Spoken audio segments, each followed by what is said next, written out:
want to do everything tonight, but if you have to wait until tomorrow morning, you have a couple hours early tomorrow, and that's really it. And then you said the flooding was in Kenner. Yeah, but is it going to be in Kenner? Yeah. So we're area wide, we're calling for roughly 4 to 6 inches of rain. But we've been talking about that isolated corridor of rain that could maybe push up to 6 to 8 inches and maybe isolated pockets of 10 to 12 inches of rain. It's hard to say exactly where that will set up. It's looking more western spots. So places like Kenner, the metro area, generally expecting 4 to 6 inches of rain. So we can get the street flooding, of course, with that. And of course, we've been talking about the surge for our for areas outside of the levee system or outside of the hurricane risk reduction system. And that brings me to my next question, which one of the viewers wanted to know, when should they expect surge in the Lacombe area? So tomorrow, we're starting to see some of the water kind of pile in. So overnight tonight is when we have our high tide.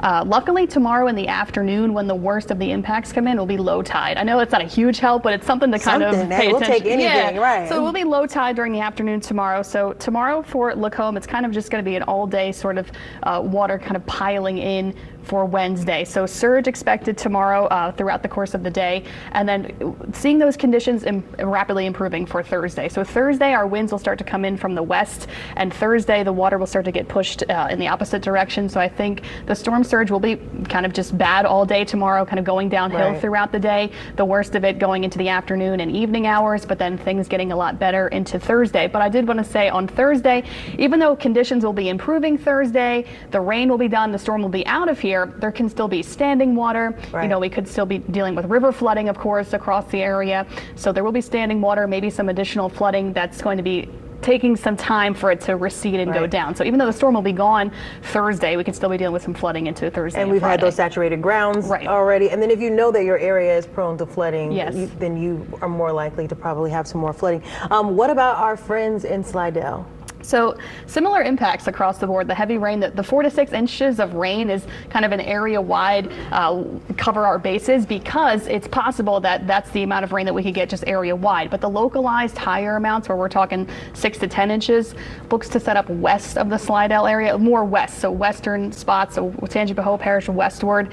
For our bayou parishes, we'll probably see that corridor of maybe the highest rain of 6 to 10 plus inches. So Slidell area, 4 to 6 inches of rain, the heavy rain, the surge possible for like the Wrigley's, you know, the Lake Bourne area, 3 to 5 feet for the worst case scenario surge for St. Tammany Parish, and of course the wind gusts to 50 to 60 miles per hour, but or sustained winds rather to 50 to 60 miles per hour, but gusts may get up to hurricane force strength. You know, 70 to 80 mile per hour gusts are possible tomorrow during that midday evening time frame. This is why you need to be in your house at that time frame. All right, my last question, and this one came from someone who I think must be a weather expert as well, because it's a very technical question. They want to know, with the current projected path, what wind directions should we expect in the metro area from south and east? That's a good question. Yes. So, is it? Okay. Yeah, I was like, what are you talking about? Like we've been talking about, we've got the east wind now. The east wind will continue, and then it will become more of that southeasterly. So east-southeast wind is expected tomorrow. East-southeast wind for much of the day tomorrow, and then as the storm departs, we'll see that storm. You know, we know it's counterclockwise wind direction.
afternoon and evening before the storm is north of us. I put the forecasted line, and this is the 4 o'clock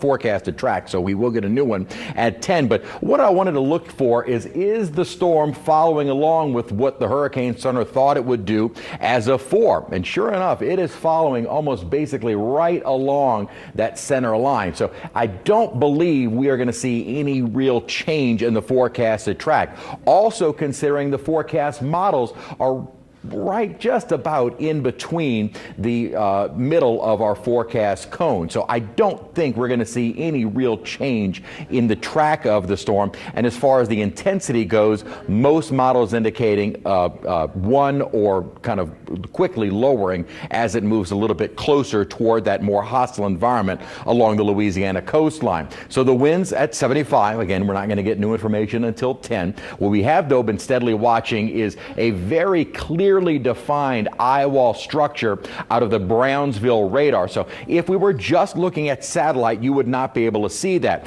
This is kind of going below the clouds, which is what helps us out. We're able to get these more well-defined fixes of the center of the storm when it is within radar range. Radars are only on land. We don't have these out in the open Gulf, open Caribbean, open Atlantic waters. But when they are near land, you really want to take advantage of the radar. And that does have generally northeastern motion, obvious, as well as that fairly well-defined kind of eye wall structure. Not necessarily an eye, that would indicate kind of a clear slot right through the satellite, and we don't have that. But it does indicate that this is really for the first time the storm becoming its best organized. That just happened a lot later than the models had at one time indicating. This was, again, supposed to have occurred kind of 24 hours ago. So with that being said, I also don't think we're going to see an intensity change per the Hurricane Center's 10 o'clock forecast. So I don't think we're going to have any real surprises with the 10 o'clock advisory. Probably not much of a change in the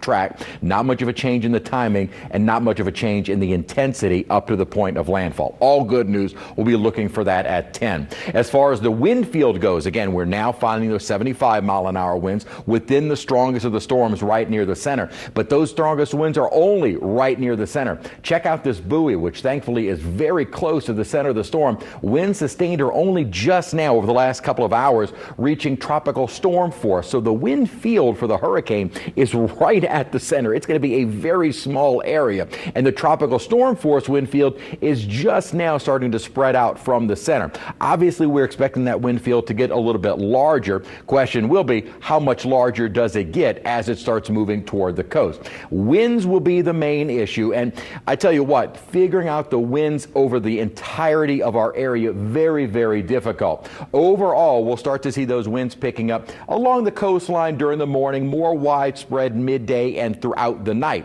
50 to 60 mile an hour sustained, possible on the high end. If this storm isn't able to really get its act together or it starts weakening with that wind shear, it's possible those wind speeds could come down. And highest gusts about 70 to 80. At times our numbers kind of broad brushed and will tend to give you more of the extremes on the higher end of the scale, just to be prepared for hopefully nothing worse than that, and hopefully just much, much weaker than that. But we're kind of giving you the worst case scenario. What you will need to do, again, you've got some time tonight and even into early tomorrow, secure all of those loose items. Bring anything that you have outside, indoors, or at least up against your home. Now, throughout the day tomorrow, kind of already beginning tonight, we'll see those water levels increasing due to the approaching storm surge. Thankfully, we'll have low tide overnight, high tide will be overnight tonight, and low tide will be right around the time that we're expecting some of the highest storm surge. Not much, but it does help a little bit. So for the lake, so kind of piling up into Lake Borgne, Lake Maurepas, we're expecting about 3 to 5 foot. That also includes generally south of the Mississippi Sound, or north of the Mississippi Sound, I should say. And then for our southern facing and eastern facing shorelines, so everything kind of between from Lafourche east to the mouth of the river and then up east of the river toward the Biloxi Marsh, expecting 4 to 7 feet. Highest totals 5 to 10 in Terrebonne Bay out toward Vermilion Bay. What you would need to do is get to higher ground. We saw down at Cocodrie, Lily Cummings earlier. They are closing some of the seawalls, so that time of leaving is kind of gone as most of our seawalls are starting to close. Now through tomorrow until late in the night will be the heavy rainfall threat. Again, kind of a broad brushed overall 4 to 6 inches.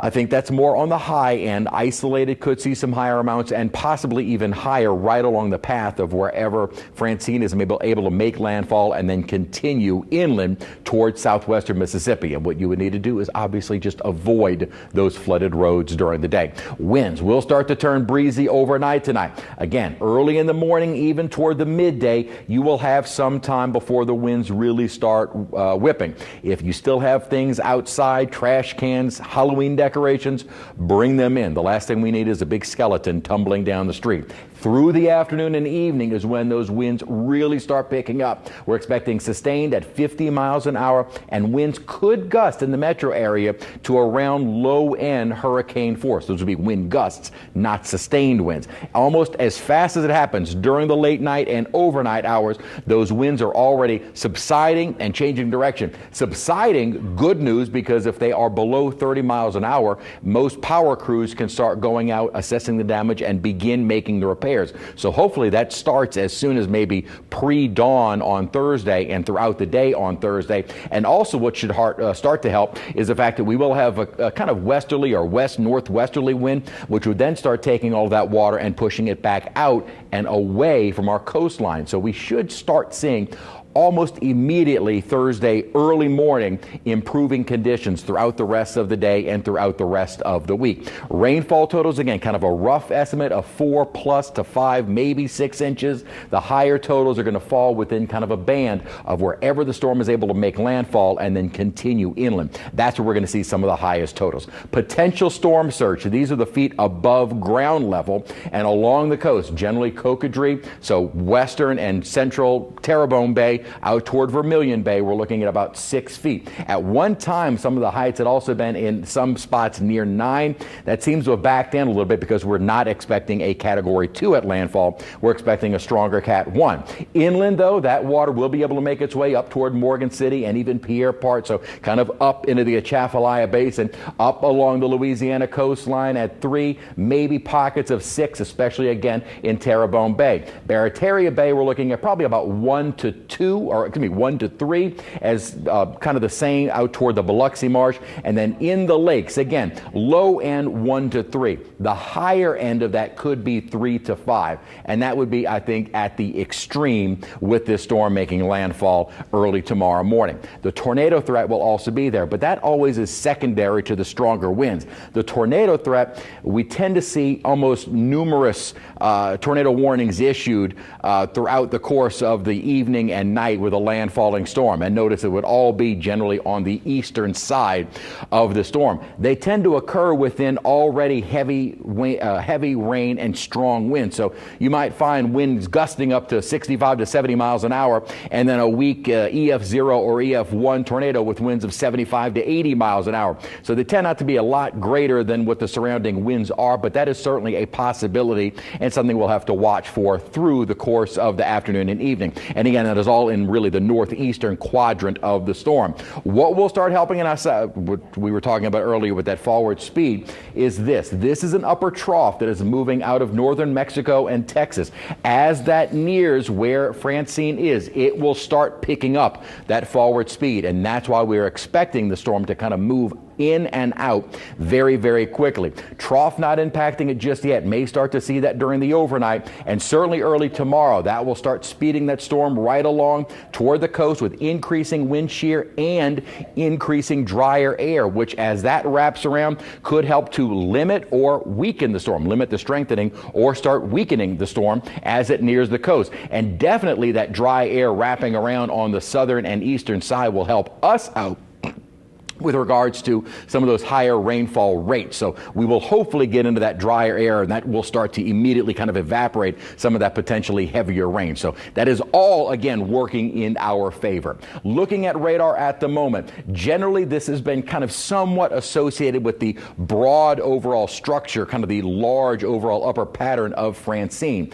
Overall, though, the rainfall today has been manageable. What we do have on radar right now, kind of light, a few pockets of maybe some moderate showers. Nothing particularly heavy, and this is for both sides of the lake. We also have plenty of breaks in the rain. This is far more extensive during the earlier part of the day, and it was able to drop about an inch or more of rainfall at a number of locations, generally south of the lake. Did pick up almost an inch and 3/4 out at Lakefront Airport. Not quite as much on the North Shore. A little bit of good news for the river flooding concerns that we have there, because you're going to get inundated with the heavier rainfall, and then that water from all of our North Shore rivers won't be able to flow during the day tomorrow back out into Lake Pontchartrain because of the higher water levels during the day. So flooding, again, will certainly be a concern, especially speaking of the river levels, but that is not going to be a long duration issue. We should start to see those water levels coming down almost immediately Thursday and going into the weekend for the North Shore rivers. 77 degrees our current temperature. Dew point, plenty humid outside at 75.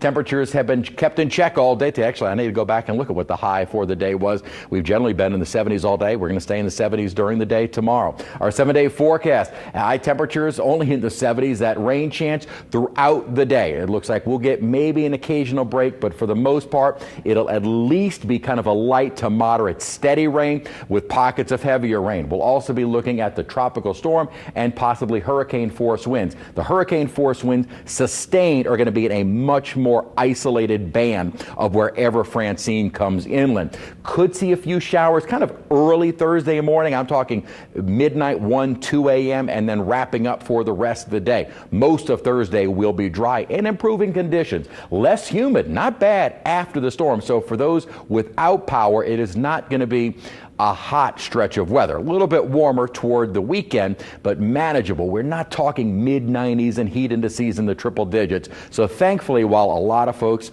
will be cleaning up, hopefully very few without power for any extended period, it isn't awful like an August type storm would be in the aftermath of Francine. And when we say aftermath, we're just talking about what we know will be some damage, hopefully nothing widespread and hopefully nothing extensive as we begin kind of the cleaning up and assessing what occurred on Thursday morning.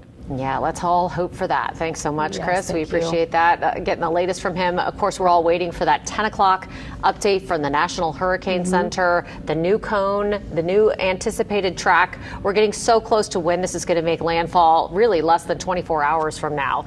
Yep. Almost less than 12 hours from now. Yeah, I was going to say, we're less than 12 hours from now, you should be in your house, hunkered down. Right. Can't say it. Well, we can say that enough.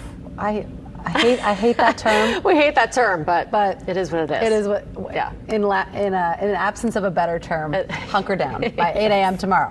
Securely in your house and feeling, with the doors feeling hunkered, closed, feeling hunkered. All right.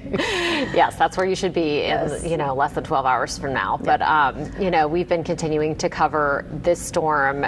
This area, of course, has a long history of dealing with hurricanes. It certainly does. And earlier today, our David Hammer got the chance to speak with Russell Honore. Yes, the Lieutenant General who was here. He was one of the Katrina heroes. He's definitely well familiar with what it's like to have to handle a storm. So David caught up with him. He's now an environmental activist. He's also been working in Haiti, trying to improve human rights there. So he has been a man on a mission and was really a force during Hurricane Katrina. So let's hear what he had to say today.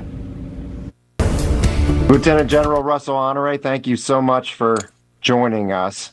Really appreciate it. So it's been 19 years since you came in after Hurricane Katrina and said, don't get stuck on stupid. Are we still stuck on stupid? Well, some of our conditions have not changed. That we live in a hurricane-prone area, number one. And number two, the storms keep getting to be more frequent, it appears, and stronger. And our coastline is getting weaker, not stronger, even though New Orleans did get a flood protection system. the rest of our coast is pretty vulnerable. And we've continued to build things like natural gas plants right on the water. So if you look at Cameron Parish now, there's an LNG plant facing the water at Cameron Parish. They've evacuated the place since yesterday. And those plants are very volatile. So we worry about what happens if they lose total power and they're unable to control that natural gas. We have done some studies with the Green Army that would show if one of those natural gas plants blew up, it would be equivalent to the size weapon that was dropped in Japan in World War II. So now we got one down in Plaquemine Parish. It's not online yet, but we put a facility that's brought hundreds of trucks into Plaquemine Parish with one road in, one road out. Looked like a good idea at the time, but how do we evacuate the people on short notice? And we saw the impact. We saw the impacts during Katrina from the Murphy oil spill, and we just had issues last year with Marathon Oil and a big fire there. I know with your work with the Green Army, you're focusing on those environmental issues. Do you see that as the biggest concern from a storm like Francine? I say the biggest concern is coastal flooding. That based on current prediction up to 10 feet, when you got a town like Houma, that's elevation is 7 feet. And some of those areas are not mandatory evacuation. And with 20% of our homes in Louisiana, people live in mobile homes. So when you get hurricane force winds combined with surge along the coast, because the surge water will come in 30 to 40 miles. And there's still a lack of understanding of people and appreciation for surge water. We know the power of surge water. During Katrina, the Mississippi River ran north through Plaquemine Parish. So it's a very powerful source of energy that can overcome the average levee system. So I worry about places like Houma and Franklinton, because that water will come up those bayous, canals, and channels and get into communities that might have survived 8 or 10 inches of rain, but the surge water is coming from the ocean. And I'm a little concerned because as of yesterday, the state was leaving it to the parishes to get people to shelter inside the parish. I just don't know there's many places south of Highway 90 where people can shelter inside the parish, and the state at that time had not opened any shelters. They had a meeting this morning, so I may be dated a little bit, but we're waiting to see if the state, traditionally the state will open a shelter in Alexandria for people who don't have a place to go. Is that normally opened by the state? Is that your main concern at the state level? Let's start at the state level. Obviously, you know where the failures were after Katrina and some of the other storms that we've experienced. Where do you see your biggest areas of concern from the state response at this point? Is they have state-run shelters that can intake people that have no place to go. 80% of the people, 90% of the people will have some place to go. Then there's about 10% of people with no rides. So we're leaving it up to the parish to provide the ride and provide the shelter. And that's normally a shared state responsibility. It may come later today. I don't want to second guess the GOSEP and the governor. But even in the city of New Orleans, we can shelter people. There's a case of PTSD in New Orleans that we'll never shelter anybody in the city again. Well, maybe you're sheltering your people from Grand Island. You got a convention center over there. You got a Superdome. This isn't the storm you got to worry about ripping the roof off, necessarily. In Houston, guess where they shelter people in Houston? The George Brown Convention Center. They put 7,000 people in there. And they're organized to do it. The problem in Louisiana, we've never organized to do that in New Orleans. It was a hasty shelter at the Superdome, and the roof failed. But the convention center stood strong, and it was dry. But it wasn't resourced. There's no reason why the convention center isn't taking people from south of New Orleans that need place and people in New Orleans that could flood. There are a lot of places in New Orleans East and other places that's going to flood. Where are those people going to go? Because the state has bought into this covenant. We'll never open a large shelter again. So we're trying to open itty-bitty shelters inside communities, and that can work. But how do we help the people from south of us not having to go to Mississippi? Now, let me ask you about the federal response, because I know there's concern because FEMA's disaster relief fund is depleted. As of July 31st, they've got a $6.2 billion shortfall, and they're in the immediate needs funding situation now. So what needs to happen there, and is FEMA going to be able to respond if necessary? FEMA will be able to respond. What they'll do is take money that's dedicated to other programs and move it. They'll respond to this. They won't have the money to recover, but they will respond. The generators will come in, the hospitals, the ambulances if we need them, the helicopters, the Army, the Air Force, if that's needed to back up to that. Don't worry about it. That's not a problem. What is the problem is that the budget need to be approved, and the budget's all held up in the Congress now. Right. Well, why does this keep happening? Why does this keep happening? I mean, last year it was basically paused from August 29th to October 7th while they waited for the funding to be approved. Here we go. Worse than that, David Hammer, the National Flood Insurance Program is out of money. It needs to be reauthorized.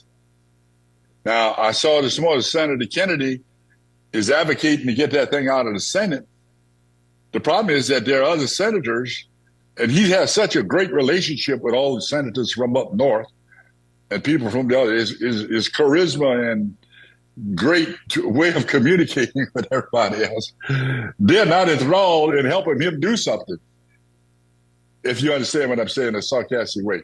So he's trying to get the National Flood, trying to get the National Flood Insurance money reappropriated. But there's many people in the Senate not enthusiastic about doing it. Yeah, but Senator Cassidy doesn't have that issue, and he made some very strong appeals to try to expand NFIP, to try to bring in more than just 5 million homes across the country so that the risk will be reduced. The same thing Senator Kennedy has been saying. Why is that getting stuck? And why do we also, same thing as with the FEMA funding, why does it always have to be this same thing every few years where it's not funded? Well, both of our senators are fighting hard to get this approved, with all joking aside. There are senators from other states that say, well, it's always Louisiana and you guys on the coast, you ought to, and it's always an argument. But the way the weather pattern is going, I mean, they have floods in the Midwest now. They have floods in New York, California, Florida. Everybody is suffering from the impact of extreme weather. But some of them are narrow-minded. Some of them they're doing this for political stunt to try and make the current administration look bad because we can't get legislation passed. It's politics, and we're in the political season. I always feel sorry for a community when we have a hurricane during presidential elections because they're underreported at the national level, and they don't get the level of enthusiastic support as they should from Washington. Because people are running for office. Your congressmen are running for office, half your senators are running for office. But hopefully they can get the flood insurance done and they can get the budget approved, at least under a continuing resolution, so we can handle recovery. I think the response FEMA's got is the recovery money that whatever might need to be appropriated, they need to have some money in there to get that started. And hopefully this afternoon, with any luck, the president will approve. Governor Landry was very keen in asking early yesterday for pre-storm declaration, which will cover all the costs that people would have expended in evacuation and what the parishes might spend. I'm worried about the execution of the evacuations at the parish level. Cameron Parish is very strong. Yesterday by dark, no ambulance service, no first responder responded, you evacuating. So they were very clear. I have not specifically seen what the other parishes have done other than announce what zones in mandatory evacuation. But David, you know, mandatory evacuation don't mean mandatory. You know, it's mandatory from the perspective, if we have high water or you flood, we're not going to come get you because we told you to evacuate until after the storm passed. So I'm hoping down at the parish level along the coast, from Cameron all the way over to Fort Fourchon and South Plaquemine Parish, that people are evacuating. And I see no evidence of that major evacuation. Now, people may be going to live with other people in the parish, but I think you encourage people to evacuate. And then what happened to people without rides? The other stupid part we do is we don't move the cattle from south of the Industrial Canal. We lost thousands of head of cattle in all of our storms. And when you ask the cattlemen, why didn't you move the cattle north of the Industrial Canal? They said, well, we couldn't catch them. Well, you caught them 2 months ago when you were time to take the calves off of them.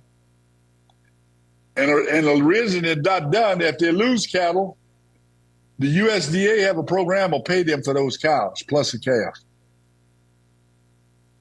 So they take that risk and not spend the money to move the cows north of the Industrial Canal. If they lose them, the government going to pay them. And that's a crying damn shame. What about because those cattle... What about the power grid, General? What are you looking for here? Obviously, we had a major failure in the New Orleans area during Ida. Do you think that the improvements that Entergy has done and others have done in those years since are going to take care of that? I think if we don't go over 100-mile-an-hour wind, we might be in pretty good shape in New Orleans area. But you're on the right front of the storm, you could get a tornado and take the big lines down. Obviously, the improvements they've done have made a big difference, and we don't have as many trees anymore because a lot of them went down in the last storm. But as for Baton Rouge, it's a disaster waiting to happen. I mean, you go down Highland Road in Baton Rouge, and you see the trees with donut holes in them and power lines on both sides. That's just about as stupid as you can get. I live in a subdivision that the power is underground, but it has to come through that area to get here by distribution and service line. We got a real tree problem in Baton Rouge. As you remember in Gustav, they cut the lights out for days because they're not cutting the trees back. They haven't seen a tree they don't like. And then people have trees on their property that overshadow the line coming into the house. But what I'll say about trees is if you love your tree, you want it next to your house, don't sleep in that house with a tree that could go down. Every year, the first death in Louisiana is a tree on a house. Don't sleep in that house. If you don't want to cut it down, or sleep in the other side of the house. Find a refuge, but don't go to sleep with a tree banging on the top of your roof. That is an unneeded risk people taking. Another question, I don't know if you've been following the offshore oil and gas operations, the evacuations that weren't followed in 2020, the Deepwater Asgard incident. Do you have any thoughts about that and whether the industry is learning its lesson? Yeah, my concern is two things. They normally get 2 or 3 days with something coming off of Cuba or Haiti or Miami. They didn't get that 2 or 3 days, number one. And number two is in the Western Gulf.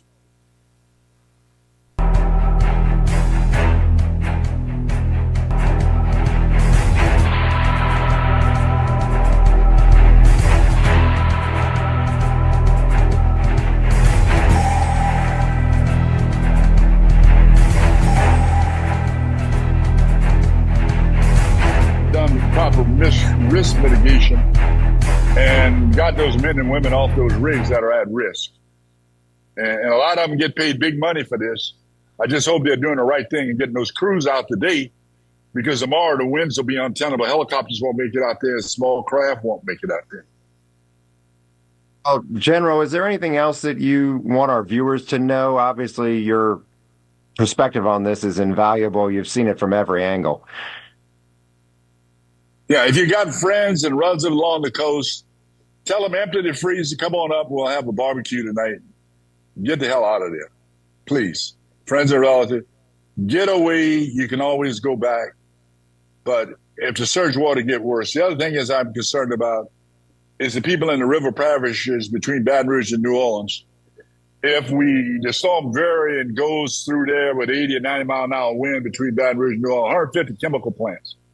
If you live near those plants, just be aware of what's going on and watch for tornadoes. Because if a tornado hit one of those plants, it cause a major disruption. And the plants don't want this to happen. They're working their butt off. And the fact that it's raining today, they're letting off excess product. We will have a raise in the climate warming today because all the product the plants are discharging to try to make them safe or for the employees and for the community. All these are products we use, so it's going to happen. But I worry about those 150 plants between Baton Rouge and New Orleans. If you live near one, make sure you stay aware. If you smell something and it's burning your eyes, call 911 because that means it's toxic. We had those calls coming in a year ago at Marathon, near the Marathon oil plant, and they were being told it was safe. And now people are complaining of having lasting impacts. Class action suit. That's what they need to do. They need to call somebody and have a class action suit because they need to be held accountable because the state won't hold them accountable. You know that. The state environmental office has said their job is to be friendly with the plants and help the plants succeed. They're not doing their job under Section 9 of the Constitution, which safety of the people come before the plants. They have gotten in bed with the plants because the plants give them political donation money. I mean, that's the ugly truth of what we got to live with in Louisiana. Good work by The Guardian to expose some of that with the Marathon oil fire last year. So thank you so much, General Honore. I appreciate you coming on and sharing your expertise, wide-ranging expertise and insight. Really appreciate it. Hang in there, New Orleans. Take care of your neighbors. It's going to flood. You're going to get some water on your tires. Y'all go get some water on your tires. That's for sure. That is for sure. Yeah. Lieutenant General Russell Honore there, drawing on decades of experience dealing with emergencies and natural disasters. Yes, and evacuations and human rights. I mean, that's all up his alley. Obviously, a wide-ranging interview there with David Hammer this afternoon, talking about what we should expect in this coming storm, what he feels officials need to do ahead of things like this, concerns that he has about everything from evacuating oil rigs to evacuating cattle. You know, you don't think about the fact that there are a lot of farms, especially down in areas like Plaquemines Parish, along Highway 23 in particular. I know that I've been there when there have been cattle rescues after hurricanes. And so getting cattle out is something that you don't even think about that's something that people would have to do, but it is. And so, you know, lots of thoughts on a lot of things there from Russell Honore. Yes. All right. We're going to be right back after this. This is a severe weather alert from WWL Weather, sponsored by Egan Insurance Agency. Welcome back, everyone. Of course, 9:08 is the time. We are in the heart of our Hurricane Francine coverage, waiting for it to make its way closer to the Louisiana coast, where it's expected to make landfall sometime around lunchtime tomorrow. And we are certainly getting closer as well to a new cone from the National Weather Service, National Hurricane Center, I should say. Yes. That's going to come down in about 50 minutes, and we should be able to maybe narrow down a little bit more precisely where this thing is exactly headed. But we know that this is going to have wide-ranging impacts for all of our viewing area, no matter where exactly the landfall happens. Absolutely. And the National Hurricane Center was really clear about that. They did an interview with our chief meteorologist earlier tonight, basically saying just that you know, we focus on the cone, we focus on that track, we want to know exactly where it's going to go, but hurricanes are huge, and the impacts of them stretches, you know, very wide depending on the storm. And so, you know, we can expect impacts from this storm far away from that center of circulation, far away from that eye wall of the storm and the actual landfalling part of the hurricane. So something to pay attention to as we move through the next day. And right now, Francine is a Category 1. However, everyone is said to be prepared for a Category 2. Just because you can never really be too prepared for something like this as it's coming our way. Absolutely. The largest recommendation is that people are to shelter in place because the city can, in theory, handle something like this. But there are areas that are under mandatory evacuations and emergency orders at this hour, many of them outside the levee protection systems, but those emergency declarations are everywhere from Orleans Parish down to Plaquemines and beyond. So this is definitely an emergent situation, and that's why we're joining you live tonight with this extended coverage. We do want to get the latest on the forecast, though, from Chief Meteorologist Chris Franklin standing by. You know, before the last National Hurricane Center update came out, the hurricane hunters were flying around. We got it pretty early. Do you think that's going to happen again? Well, this one will be new data, so we'll get new coordinates, new pressure, new everything else, but also a new track. It's possible if the hurricane hunters have kind of completed their mission, the data has been entered into the models, we already have the output, that we could possibly get that information even before 10 o'clock. And we tend to see with maybe sometimes a little bit more confidence in that forecast, the Hurricane Center will go ahead and kind of send out that data a little bit ahead of the normal time, which would be 10 o'clock. So maybe we'll get it a little bit before. So all we can do right now is kind of best guess what the Hurricane Center is going to do. One thing to note is that the area of thunderstorms, you kind of look at the white cloud tops. These are the cloud tops. We're actually looking almost a way of seeing things in 3 dimensions. So these are the colder cloud tops because they are higher in the atmosphere. So these are the more intense storms. And while they had been kind of developing around that center, notice how they're kind of all over the place.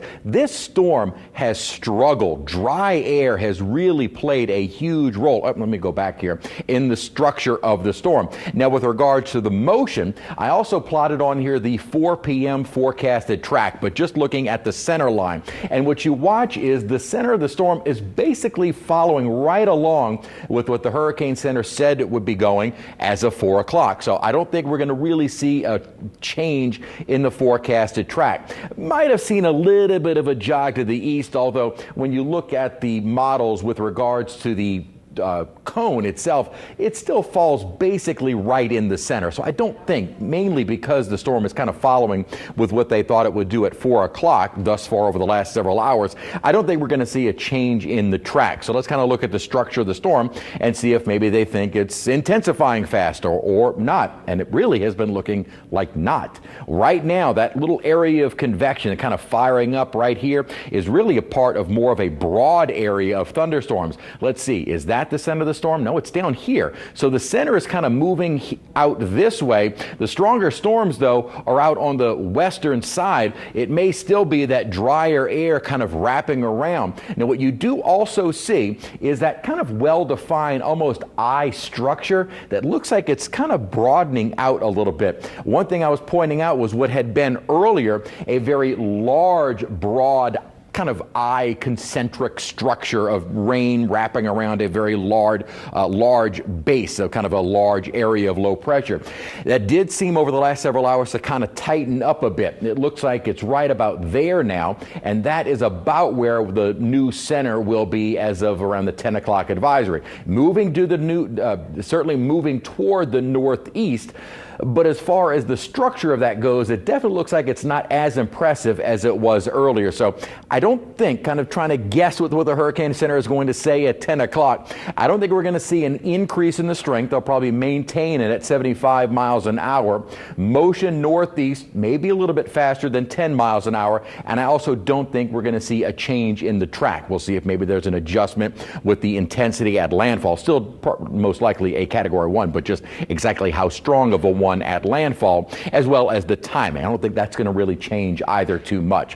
One thing we have been watching to try and get a good estimate of the wind field thus far with the storm is this buoy that is just to the east. It'd actually be more interesting if we had a buoy just to the west as well, but we don't place these buoys. They're anchored in, so they are remaining stationary. But one that is very close to the center of the storm, even with winds of 75 miles an hour at the center, just to the east, the winds are only just barely at that of a tropical storm. with stronger wind gusts up to 60 miles an hour. Hopefully what we see is kind of this structure of the wind field, very, very small. Then we're not looking at the widespread threat of tropical storm force winds. That being said, it likely will increase if the storm is able to intensify, which thus far it has really struggled to do so. Wednesday midday starting through or continuing through Wednesday night. That's when we'll start to see the tropical storm force winds. And at the moment, we're kind of going on the high end of that forecast scale, 50 to 60 miles per hour with gusts 70 to 80. So just in excess of a Category 1 hurricane with wind gusts, not sustained. The sustained winds at the hurricane strength would be right near the center. So that's going to be in a much, much more narrow area. What you need to do, secure all of those loose items. Again, maybe not tonight, but certainly early tomorrow morning, you will still have some time. Storm surge, that, and you just heard General Honore mention, that is one of his greatest concerns. And that really does look to be more of the dramatic impact to the area with 3 to 5 foot in the lakes. Again, that is on the high side. South facing and east facing lakes, we have about 4 to 7, although the 3 to 5 also includes north of the Mississippi Sound. So along the Mississippi Gulf Coast, expecting about 3 to 5 foot of a storm surge. Now the highest would be Terrebonne Bay, and we're anticipating about 5 to 10 foot. Again, that is on the higher end. What you need to do is you need to be at higher ground. Most properties in those areas are already built up. Through tomorrow into the night, we're looking at that heavy rain threat. Could begin early tomorrow morning, but certainly as the storm makes landfall.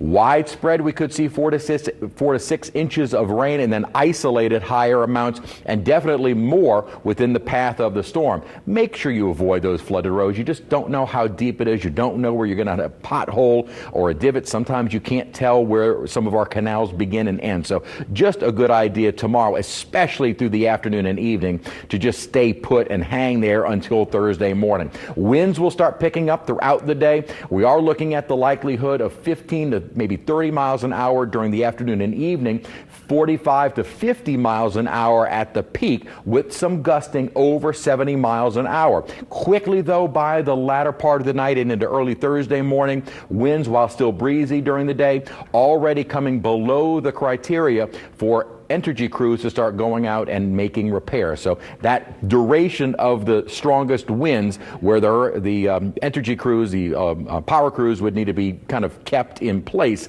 that won't last for very long. Hopefully not long after midnight, crews will be able to start going out, assessing the damage and making those repairs, because we know it doesn't take much to get the power outages here. As far as rainfall totals, this one is always a little bit more of a difficult forecast. We're looking at kind of a widespread estimate of 4+ inches of rainfall, and obviously we're going to be watching for kind of that band of where we see some of the heavier totals, but we'll have to consider the dry air moving in could really reduce the extent and accumulation numbers that we're anticipating as of right now.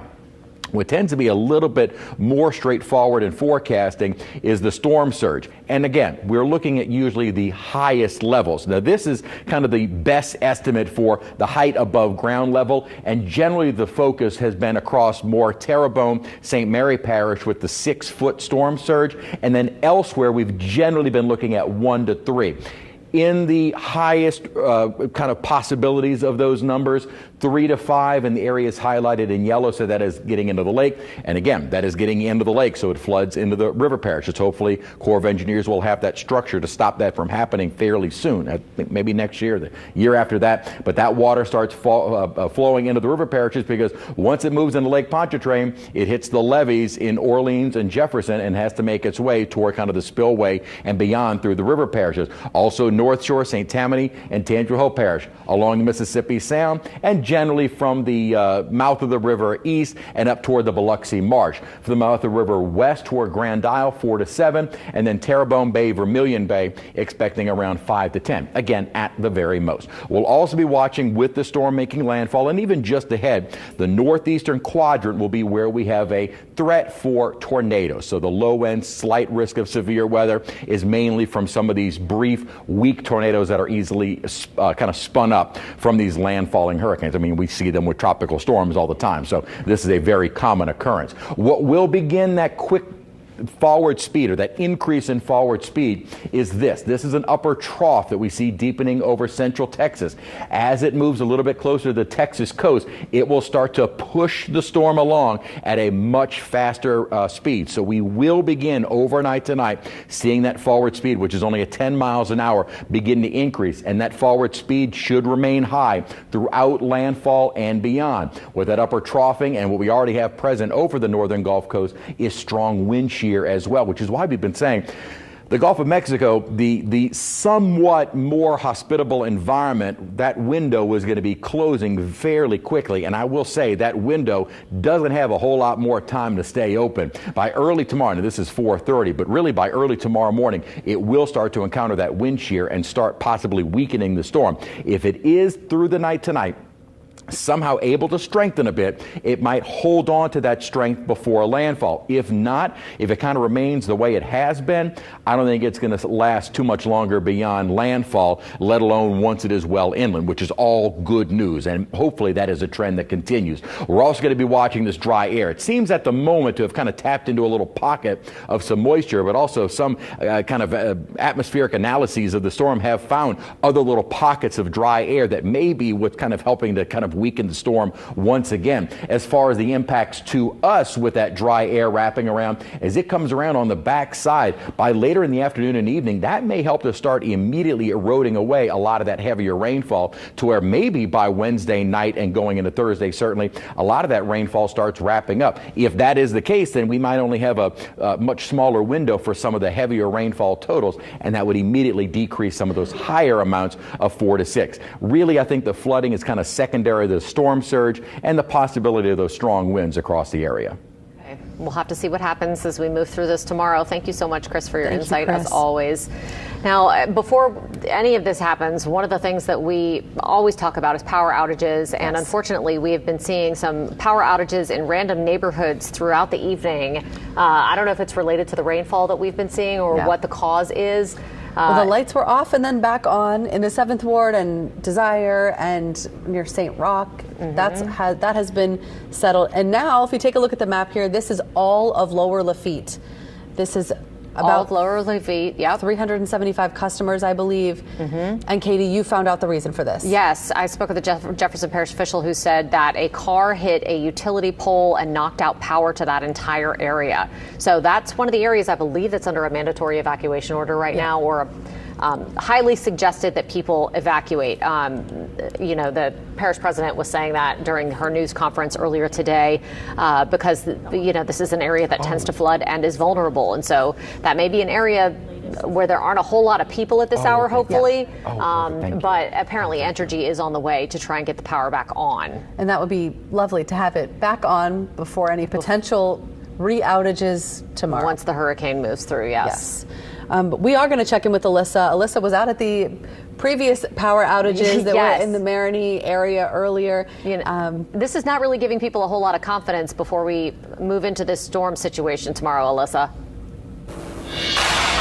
Not at all. I tweeted a video. We've been to a few locations where we saw on the Entergy New Orleans power outage map that were without power. We were in the Marigny Bywater area earlier. We're in the 7th Ward right now. And I was tweeting out some videos just showing, hey, the storm hasn't even made landfall and we're already out of power. And I was getting some responses of saying, this is not good. I have kids at home. We're trying to prepare for the hurricane. How can we prepare for what's coming if we don't have power? So a lot of people are frustrated. Again, the storm has not even made landfall and we're already seeing some power outages. Right now I'm on St. Anthony Street. And we were about to come to you and say, hey, the power is out. But as we were setting up the camera, the good thing is that the lights flickered back on. So most of these houses seem to have power again. The street lights are back on. I'm seeing maybe 1 or 2 houses here and there throughout the neighborhood that may not be without power. So I would say if you or someone you know doesn't have power right now, bear with us. It seems to be that Entergy New Orleans is trying to get them back on as quickly as possible. Again, earlier I was in the Marigny and Hurricane Bywater, and the same exact thing happened. We were about to set up to come to you guys live from the area, and as soon as we turned the camera on, I looked up and I was like, oh, more light, which is great for you guys at home. So that is good news that it seems to be that the power is slowly coming back on. We're not sure exactly why this has happened. We've reached out to Entergy New Orleans. Are saying that they're going to get back to us as soon as they can with an answer. But the good news is that most of these houses, at least in this area right now, seem to be back on with power, which is great. We want you guys to be able to prepare, and without the power, I know it's hard to do that. So good news, at least in this area where I'm at right now in St. Anthony Street in the 7th Ward, as well as the Bywater area. I was on Royal Street earlier. Good news for them over there as well. A lot of things happening in New Orleans as we prepare for landfall Francine. Again, not only Entergy New Orleans, but the city as a whole is working to prepare the city. Earlier today, Mayor Cantrell signed an emergency declaration for the storm. Now that means that all the city resources can go towards preparing for the hurricane as well as aftermath. So all the city services, NOPD and New Orleans Fire Department, Sewerage and Water Board, DPW, everyone can kind of focus on that now. So Mayor Cantrell did sign that emergency declaration a little bit ago now. But again, all over New Orleans, people are some sandbag distribution earlier. Seem to be quite calm though, which is good. We want you guys to be calm. I know the power outage doesn't help that calm and steady kind of presence, but again, the power seems to be coming back on. But again, just prepare, don't panic, be safe, do what you can do early. If you can get everything done tonight until tomorrow morning, don't wait long. Seems like we might be having some technical issues with Alyssa there. She has made contact with every single major agency in the city of New Orleans today. We heard her speaking with the Sewerage and Water Board earlier. She's also dealing with some Entergy things.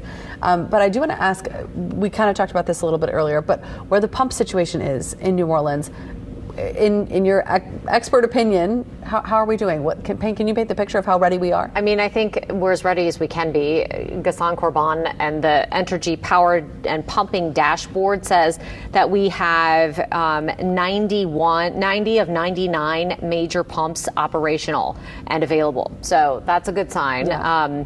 When you kind of drill down on where those are, it's my understanding that we had one of them that was out at the 6th. The pumping station 6, which services both Orleans and Jefferson Parish. It's one of those major pumping stations kind of near the 17th Street Canal. That area, of course, again, services part of both parishes, which makes it one of the more important cogs in the wheel of the system. So they've brought in temporary pumps from what I understand in order to kind of compensate for the fact that one's down. But, it seems like that they're doing pretty well. We'll have to wait and see, what happens when the storm comes through and how much rain we get, That's really key. This really has nothing to do with the coastal flooding. It has to do with how much rain and how fast it comes down.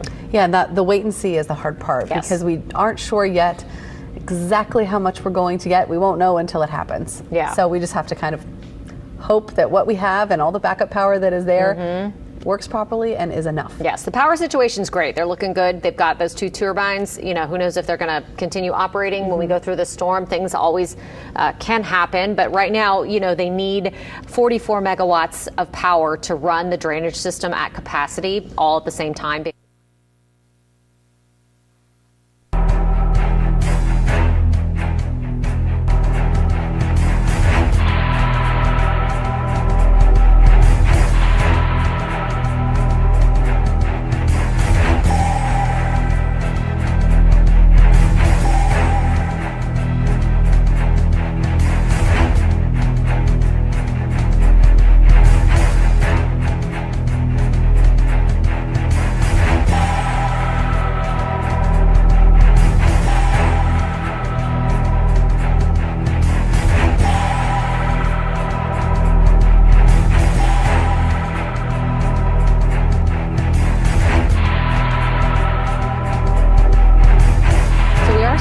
different power outages pop up in the neighborhoods.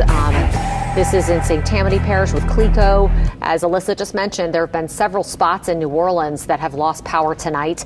And then at Lower Lafitte, all without power in Jefferson Parish. Yes. That one may be a different situation because a car hit a power pole.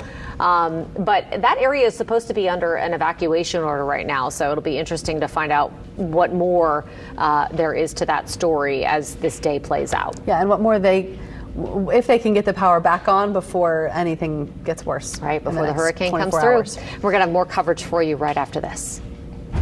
This is a severe weather alert from WWL Weather, sponsored by Egan Insurance Agency.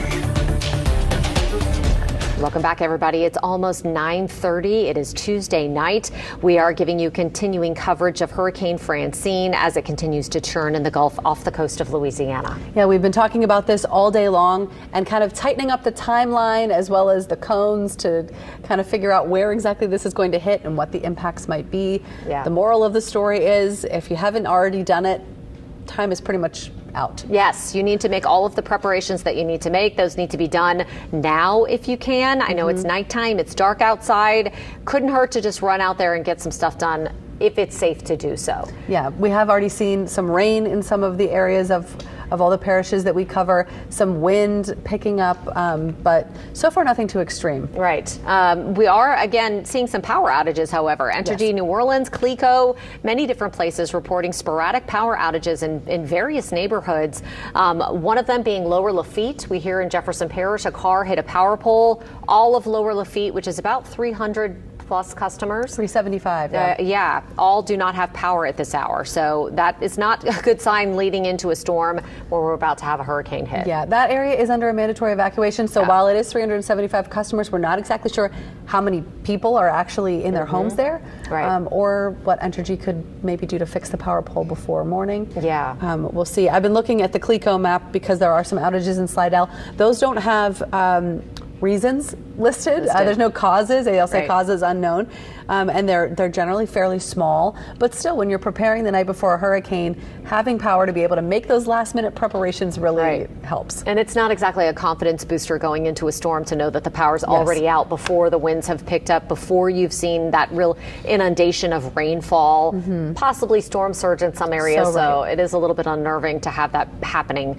at 9:30 before a storm makes landfall in less than 12 hours. Less than 12 hours. Yeah. So we're going to head over to Chief Meteorologist Chris Franklin, who has been watching this for the last, I don't know, week. 2 weeks. 2 weeks. But here you are. National Hurricane Center is coming up soon to have the new cone, new update, not yet. half an hour. Don't have that yet, so hopefully we'll get that soon. But I say we've been watching this for the last 2 weeks. What is really incredible, I'm going back in time to mid-August. Some of our long-range models had hinted at an area in the central Atlantic for likely development. We saw a wave kind of right on time coming off of Africa late August that rolled through the area where everything indicated we would see development. Never happened. That little wave continued through the Caribbean. Never saw anything happen. It got toward the Yucatan. Nothing. Got into the Bay of Campeche, and that's when we started to see the activity start to pick up. So this is an African wave. We have to go back about 2 weeks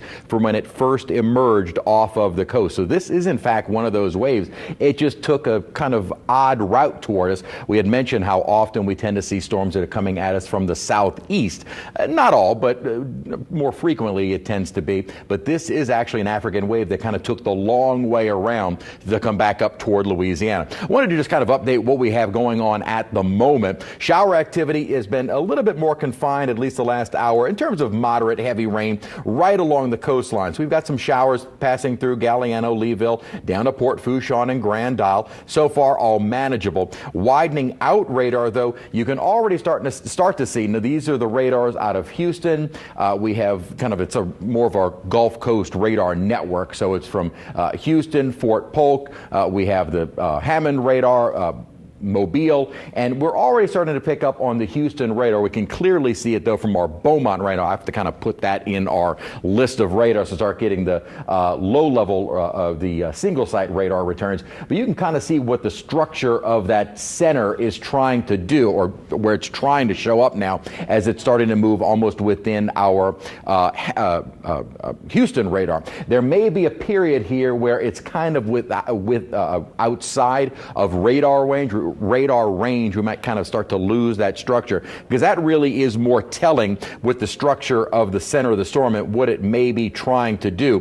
One thing that has really helped us out with regards to figuring out what the storm has been doing with intensity, is it trying to, oh, here we go. This is the 10 o'clock advisory. So ladies, you were asking me. All right, so this is the first time I'm seeing it, so kind of bear with me as we look through the numbers. Winds remain the same at 75 miles an hour. Change. Pressure came down slightly, or it stayed the same.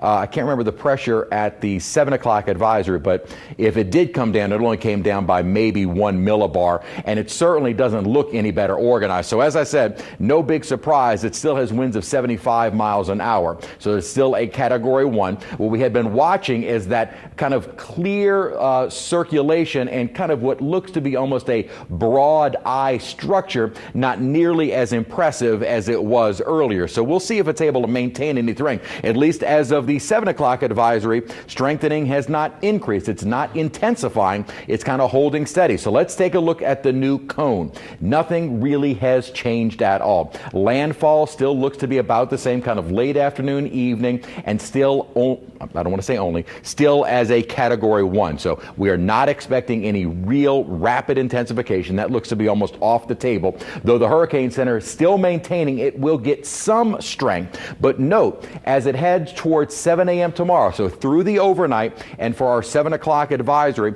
Hurricane Center thinks at some point during the night and early tomorrow, it will gain some strength and have winds of 90 miles an hour. After that happens, it kind of holds the storm steady right up to the point of landfall. Now, in between, maybe there is some slight strengthening, but as it gets closer to the coastline, that window of strengthening quickly closes, and it'll be moving into a very hostile environment right along the shoreline. So at the moment, looks like there were no major changes to the forecasted track. So this is just coming in now, and y'all were asking if they might possibly do this early, and sure enough, they did. I guess they had enough information put into the models from the hurricane hunters. The models were already kind of sending out the data. We already had that data in, and so now we do have the 10 o'clock advisory. No major changes. Doesn't look like any real shift in the forecasted cone. Again, we find New Orleans on the kind of extreme eastern part of the cone itself, so it doesn't really look like it has shifted at all. I've been kind of using Marsh Island as my gauge here to see if we do see any shifts. It almost looks like maybe a little west, maybe, but it's hard to say. And again, as Jamie Rome with the Hurricane Center was even telling us, don't focus solely on that center line. I like to focus on the center line, one, because it gives us an idea of what the Hurricane Center is thinking, and two, you want to avoid the center of the storm. Obviously, what the Hurricane Center is trying to get across is the fact that impact's going to be felt over a large area. They just want the population aware of the threats of a storm. I like to, though, talk about the more extreme threats are going to be right near the center of the storm. And as a matter of fact, you kind of look at what the models had done, and this is obviously within the new cone. Still looks like the models might have shifted a little bit east, and then the Hurricane Center, really didn't change their thinking. So, sometimes there are these little jogs with the models one way or the other. But I even said, with the fact that from the 4 o'clock forecasted cone, it looked like the storm since 4 p.m. has basically been following along with exactly what the Hurricane Center was saying. It may not be buying into this little model shift, if this is even a shift at all. And so I think the Hurricane Center was like, no, we're going to hold off. We'll see what happens through the overnight with the center of the storm, see if it does anything different. Then maybe we'll make some adjustments. But as of right now, you're getting into a window where the margin of error is tightening up. So we're starting to get a much better picture of precisely where it should be making landfall. And that's basically what they were saying as of the 4 o'clock advisory. So if you are just joining us now, we did get in the 10 o'clock advisory. No increase in strength. There might have been, and Alexa, I don't know if you can look back at the 7 o'clock to see if the pressure, or what the pressure was. It's at 980 right now. I'm just curious if it dropped at all, because I cannot remember for the life of me if it was at 7, or if it was at 980 as of the 7 o'clock advisory. It was at 982. Okay, so it did come down by 2 millibars. So the pressure continues to lower, but as far as finding any stronger winds, it looks like that has kind of been capped off for now. We'll see again what happens during the overnight. Thus far, even as the pressure had been steadily dropping yesterday and today, it was still at a tropical storm. Then at 7 o'clock became a hurricane, saw the pressure lower again, but the winds have kind of maxed out. So we will see. The wind speed has been not really doing much of anything going back to yesterday. So we'll see if it's able to get up to 90 mile per hour. We do have some 90 mile an hour wind gusts, but as we had mentioned, showing you that buoy that is just east of the storm itself, well, actually now just to the southeast of the storm itself, you're not seeing winds gusting up to 90 miles an hour. They're gusting at that buoy up to only 54 miles an hour and sustained just above a tropical storm. So this wind field remains fairly small. Again, we'll see if it's able to kind of increase, and we're expecting the kind of increase in size as it does approach the coast. But there is not a whole lot more time before the center of that storm is moving toward Morgan City and the south central Louisiana coastline. There is not a great deal more time for this to continue to intensify. And thus far, we have seen it not really intensifying at all, let alone quickly, and certainly not rapidly. That doesn't look to be the case with this at all, as conditions will become more and more hostile for further organization, for further development, for further strengthening. One thing we'll be watching, though, is kind of that center of the storm through the late night hours, and we'll be here during the overnight, kind of changing hands with the morning crew during the after midnight hour, and we'll be watching kind of the structure of the storm, see what it does through the night, and then I would say at some point, probably before or around the noon hour as it's nearing the coast, the structure may start to then deteriorate as it moves into the more hostile environment. So once again, the 10 o'clock advisory is in, winds of 75 miles an hour, still that forward speed at 10 miles an hour. Hopefully we'll start to see that pick up during the overnight period, and then pressure currently holding at and fallen to 980. As far as the forecast track has come in, there really is no change in thinking. It does look like it'll be sometime midday, afternoon, late or afternoon, early evening on Wednesday. Again, folks have been saying, well, that time keeps changing. It's gone from 1 to 7. It always looked to be somewhere in that kind of mid-afternoon, early evening time frame, and that really has not changed. Quickly moving up toward the north. So as we get further into our late Wednesday night, overnight, then early Thursday morning, by 7 a.m., as folks are going to bed Wednesday and waking up Thursday, the center of the storm is now tropical storm and is already almost up toward Jackson, Mississippi. And that was one thing Jamie Rome was pointing out, all those inland warnings. It just tries to give you a better idea of how far north those tropical storm force, hurricane force winds can make it. Prior, all other seasons, they really only focus on coastal areas with regard to tropical storm force winds, hurricane winds. Now they're trying to emphasize the inland dangers from those winds, as well as all of the other impacts that can follow with these landfalling storms. A lot of times you get far more significant flooding and deaths from water and flooding inland than you ever do right along the coastline with the storm making landfall. Sometimes they're able to interact with some mid-latitude systems and you really get some big rainfall events. That tends to be what happens, and one of the reasons why Hurricane Center is really trying to work at emphasizing the dangers with these storms as they move farther inland. But for us, once we get toward Thursday morning, we are then kind of again counterclockwise. We're on the back side, and drier air will continue to rotate around, really helping us out in terms of the rainfall starting to immediately abate. So again, nothing has changed. We're looking at from tomorrow midday through the night, the strong winds. At times, we could see hurricane even force wind gusts, not sustained, but wind gusts in the metro area. Again, we'll kind of watch that trend. Secure loose items. Again, you'd have a little bit of time later tonight or through the night tonight and into early tomorrow. Then as we head into tomorrow through the day, the storm surge, at least what we have going for us is by the afternoon, we're expecting most of our storm surge heights to be reached. We should be at low tide. So we'll have kind of the storm surge coming in, but at least the tide coming out. They're not going to counteract each other, but it does does help us out with maybe a foot or two. I'm not sure what the tide range is, but it does help us out a little bit. So what you need to do is get to higher ground. And throughout the day and night tomorrow, probably around midday, but likely starting even in the morning, the rainfall rolling in as the storm, we kind of get those waves of the bands pushing through. We will start to see more of the 4 to 6 possible isolated higher amounts. Just make certain you don't drive through flooded waters or flooded roadways. That is why we've been saying once you get to midday tomorrow, just stay indoors, hang out until Thursday morning when we kind of get the all clear that certain areas are able to be accessed. And again, I don't think that's going to be widespread issues with areas closed, but certainly we know more of our vulnerable areas down near the coast. Metro area, North Shore, I think we're going to be just fine. Much of the river parishes as well, I think we're going to be just fine. Those winds start picking up later in the midday and afternoon and peaking probably kind of late afternoon, evening as the storm is pushing northward. Obviously, your strongest winds are going to be right near the center, but we could see winds sustained over 50 miles an hour. That's going to do some damage, and then winds gusting up 70 plus miles an hour in the city, certainly very possible. Late in the night, still breezy, but winds diminishing and immediately dropping below the criteria for electric power companies, Entergy in particular, to start going out and making those needed repairs, which we know we'll probably see. So this is the QPF forecast, the quantitative precipitation forecast, and we're looking at rainfall totals, again, kind of in a band from where about we're expecting Francine to make inland, to make landfall, and then continue inland throughout the better part of the day tomorrow, and then again quickly moving out. Storm surge potential, we've been highlighting these risk areas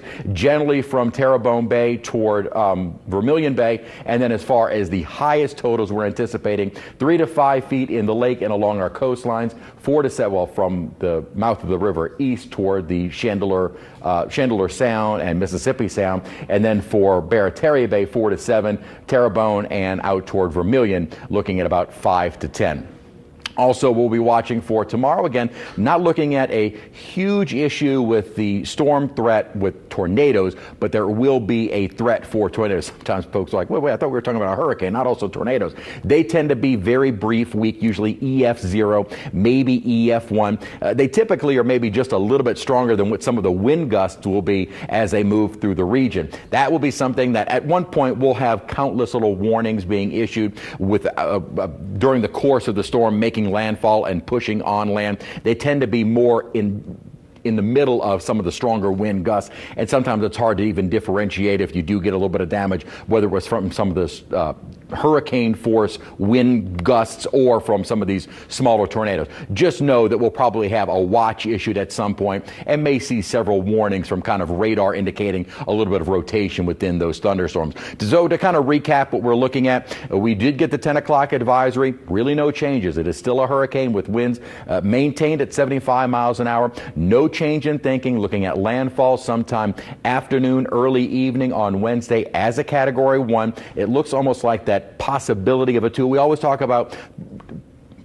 prepare for the possibility of a category stronger. That with that window kind of quickly closing, that doesn't look to be as much of a potential through the overnight. Just watching the trend of what Francine has been doing going back to yesterday, it has really been struggling with regards to that dry air, and it looks like that is not going anywhere anytime soon. And then as it nears the coast of Louisiana, conditions become more hostile. So I don't believe we're going to see a Category 2 at landfall. So it looks like a 1, and still nothing that can be taken lightly. It will do some damage, and we will see some widespread power outages. Just again, this is not an Ida. This is not going to be a monster of a hurricane before or at landfall tomorrow morning or tomorrow midday.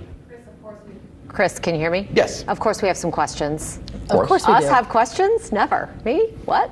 No one. I never have questions. As long as they're useful. Never. Right. All right, you first. A couple of things. So when we look at those spaghetti plots and we see that they've moved a little bit to the east, you know, each one of those is a different model run. It is. And you mentioned many times that some of those are better than others at forecasting tropical weather. Right. The ones that are better at forecasting tropical weather, what are they saying? Are they close to what the National Hurricane Center is saying? Yes. So let me show you. Instead of just the spaghetti plot, because again, what we do here, and it's very interesting, I was actually putting together a presentation for a career day talk at Brother Martin, which they've canceled, but I kind of wanted to talk about some of the products that you see us using on air.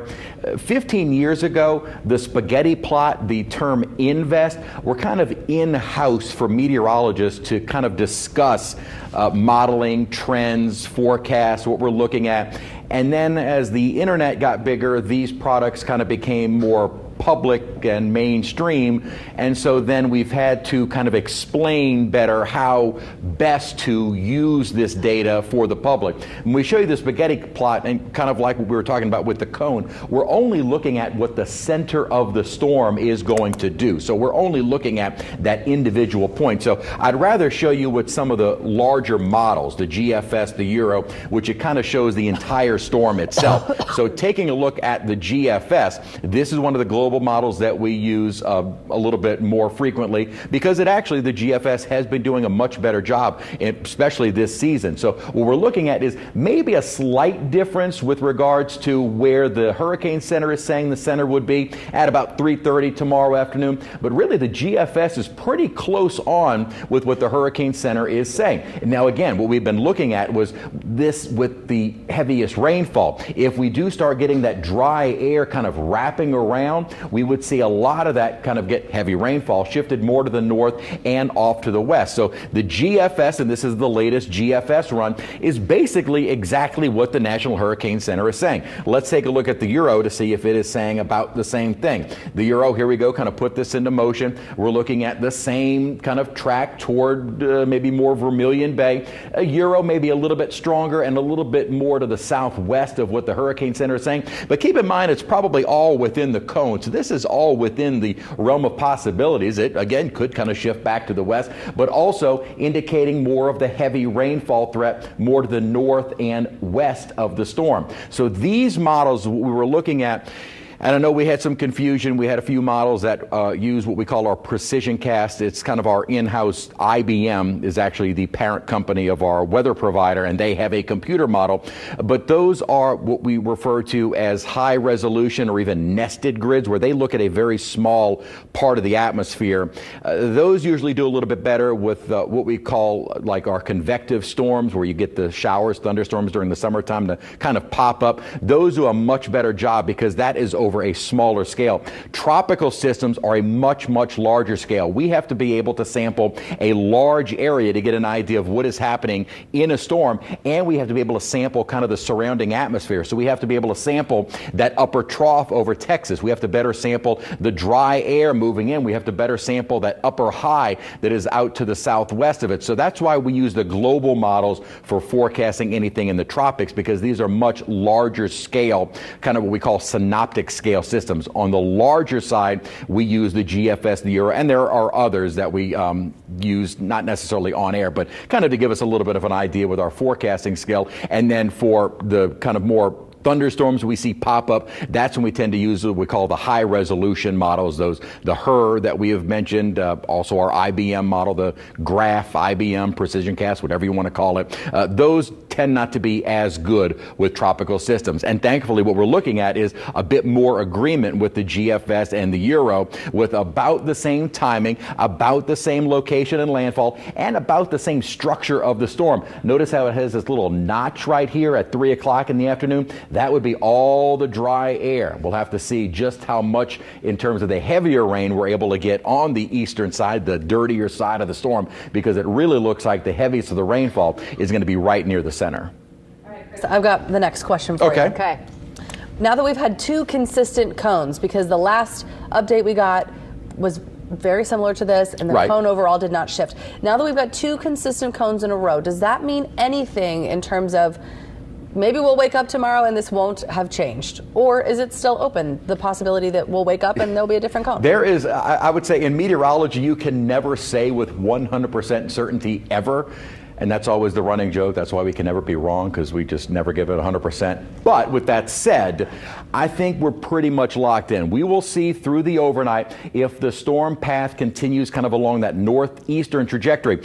One thing I'd been mentioning, even going back to yesterday night, once we saw that kind of turn, remember yesterday it was moving more northwest, northwest, and then we were kind of waiting for a little bit of a turn. What it's doing is it's following along the upper high that is down to the southwest. as well as that deepening upper trough. It's basically being squeezed now in between two disturbances. And as that forward speed eventually starts to increase, which we're expecting, I don't foresee any more dramatic shifts in the forecast model. I think we're pretty much locked on for where it's going to make landfall. But again, and even as Jamie Rome said, don't focus too much on that center line, because there are going to be little wobbles that the hurricane models just cannot figure out. And something that was interesting with Ida was those little wobbles, 20 or 40 miles, would have meant a huge difference between the impacts to New Orleans or what we could have seen along our hurricane risk reduction system, really testing that system, or what we actually saw. One thing that Ken Graham, who was at the time head of the National Hurricane Center, said is those little wobbles are very much within the margin of error of a computer model. The forecast of that center line, 20 miles one way or the other, is a very good forecast. It's almost impossible to figure out if it's going to be right at that center line or 20 to 30 miles on either side of it. So I think we're pretty much locked in with the landfall, and thankfully we have seen kind of a trend. We look for trends to see if they continue. We've seen a trend with not much of a change in the track, and that even goes back to the 10 a.m., and we haven't really seen much in the way of a change to the time of when this will make landfall tomorrow. I'm pretty sure the joke was it's the only job where you can keep your job and be wrong 50% of the time. The thing is, 50% would be a lot. Time to bring that up. 50% is a lot. 75% maybe, but 50. It is. But in all seriousness, right, 75%. All kidding aside, we think you're doing a fantastic job, and we are very confident in your forecast. You're very good at what you do. But something else that I was wondering about. But here we go. But you can tell we're getting a little delirious here, folks. We are a little bit. But so when we look at the speed that this thing is moving, has that changed at all? We see, northeast at 10 is its movement. The timing of this thing, did that change when we got this latest forecast? It really didn't.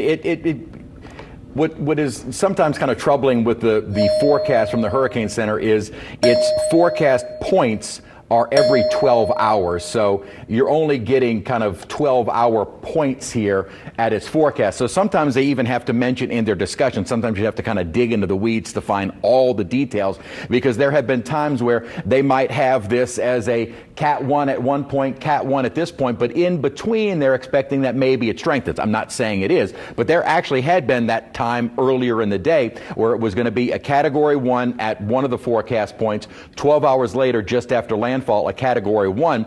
And so looking at the just raw data, I said, okay, well, it's not going to strengthen at all. In their discussion, they mentioned, well, in between these times, there is the potential that we could see it kind of briefly ramp up to a 2. So that's what sometimes is a little bit more misleading with these specific forecast points. Again, with the cone and it's kind of a range area that we're looking at. At this point, they're expecting it to be at around 7 o'clock, but really the timing for landfall has not changed. It's always been somewhere in kind of the afternoon to early evening, and I know that's kind of a 6-hour window, but we are starting to see that kind of narrow down. So it does look like it'll certainly be after the noon hour and likely before 7 p.m. tomorrow night. Yeah, because I thought it was going to be around 1 p.m. So that was, again, kind of one of the early forecast points that was right near the coast, and it was saying 1. It did, again, and it may be one thing that may have slowed it down a little bit is perhaps the track was expecting, or the forecasted speed was expecting that the storm would have already been moving a little bit faster. Since it's still only moving at 10, that may have slowed things down by a few hours. So that may be what it's kind of the change in thinking with the timing slightly. Again, I would never mark it down with these forecasts at this is the exact time it's going to make landfall. As a matter of fact, when I was showing you the models from the GFS and the Euro, the GFS in particular, when we kind of time this out a little bit, here we go at, 5 o'clock. So that's about landfall. So the GFS maybe still a little bit offshore. 5 o'clock, it could be just near the coastline. So that kind of, again, falls within that 1 p.m. to 7 p.m. window of when we would likely see it making landfall. And did that also change when it's going to move out of here? A little bit. So kind of fast forwarding this a little bit in time, we're looking at it crossing into southwestern Mississippi, maybe. Well, I can kind of back it up a little bit because that would be well into southwestern Mississippi, maybe kind of crossing the state line at around 1 to 2 a.m. But notice it does move through very quickly, so it could still cross into Mississippi as a Category 1, obviously a much weaker one at that point, but it's still possible because it's going to be moving so quick through the state. Again, remember, if it makes a landfall at around 7, 8, 9, 10, 11, 12, 1, 2, we're not looking at a lot of time through southeast Louisiana. So the speed at which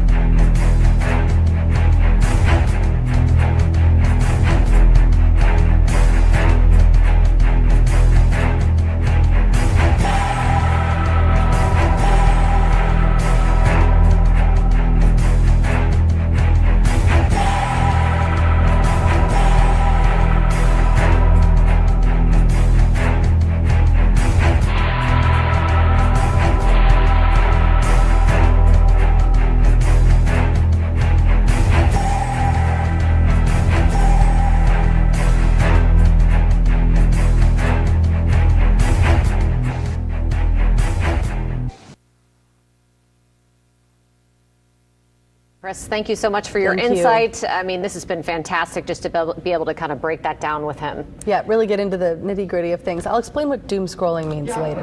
Okay. Well, we'll be right back right after this short break with more coverage. This is a severe weather alert from WWL Weather, sponsored by Egan Insurance Agency. All right, welcome back. This is a live look at South Padre Island, Texas, as we await Hurricane Francine. She is on her way to us through the Gulf, and you can see that there's some waves there. Nothing too extreme, but definitely some rough water out there. Yeah, of course, Francine kind of positioned out near South Padre Island. That's why we're taking a look in Texas.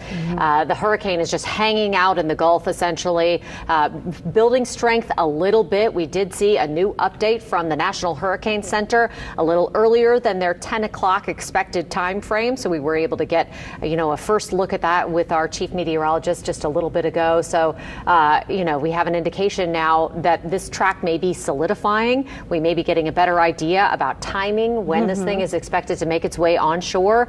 What we do know for sure is that it is coming to South Louisiana and that we will feel some impacts of it tomorrow. That's why we're on tonight. State of emergency is declared in many parts of our viewing area and the Metro New Orleans area.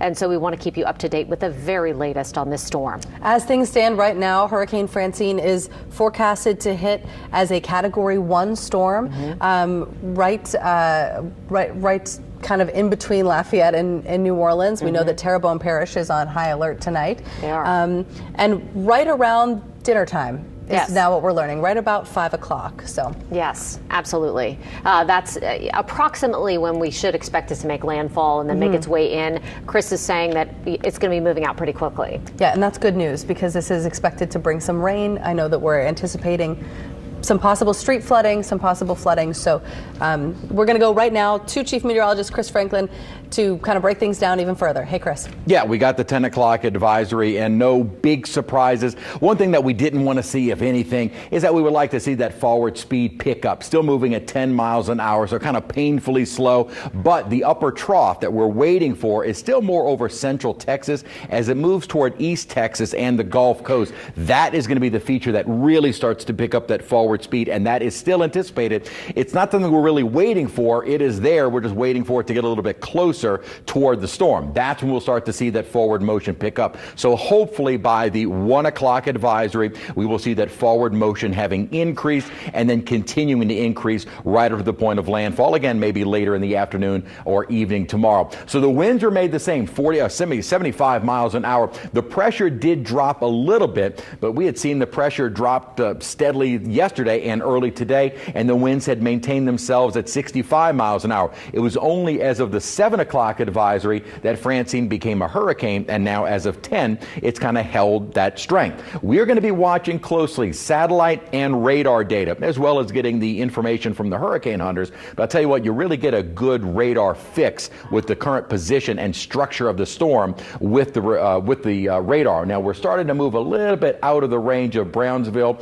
starting to fall within the range of Houston. So we'll wait and see if we start to kind of fall within those radars, because it does give you a much better idea of what is happening a little bit closer to the surface and with the core of the storm. Because right now, all we can do is look at where the storms are kind of blossoming up. So we really need to get a little bit lower into the atmosphere, and that's where the radar comes into play. And what had been a little bit better of kind of a tight, almost eye wall trying to develop, and that is just in the radar. Satellite, we were not seeing any kind of an eye wall structure. There was no clearing out of the center, nothing like that. But what looked to be a little bit more of a concentrated eye wall has almost started to kind of spread out a little bit. Radar reflectivity not nearly as impressive as it had been a little bit earlier. So we will wait to see through the night. And again, we kind of watch these trends, see what occurs. And thankfully, even as these little bursts of thunderstorms kind of fire up, they tend to also fall apart. So we've not really seen any persistence of these storms hanging on.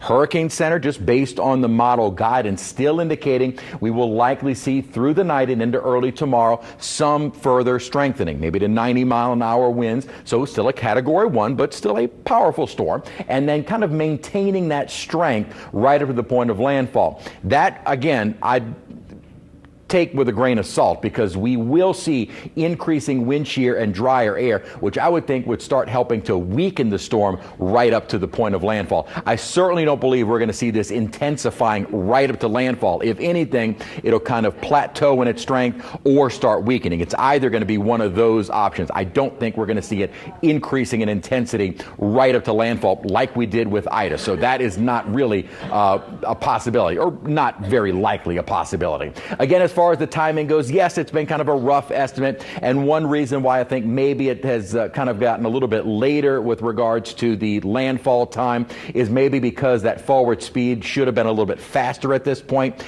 and it's still kind of painfully slow at 10 miles an hour. Pressure, as I mentioned, did come down, but that did not do anything to the winds, as they are still moving at 75 miles an hour. Basically, what we're looking at is about from the time of landfall to the time it exits Louisiana into southwestern Mississippi, about 6, maybe 7 hours. So that's the time it would take to move in and start moving out.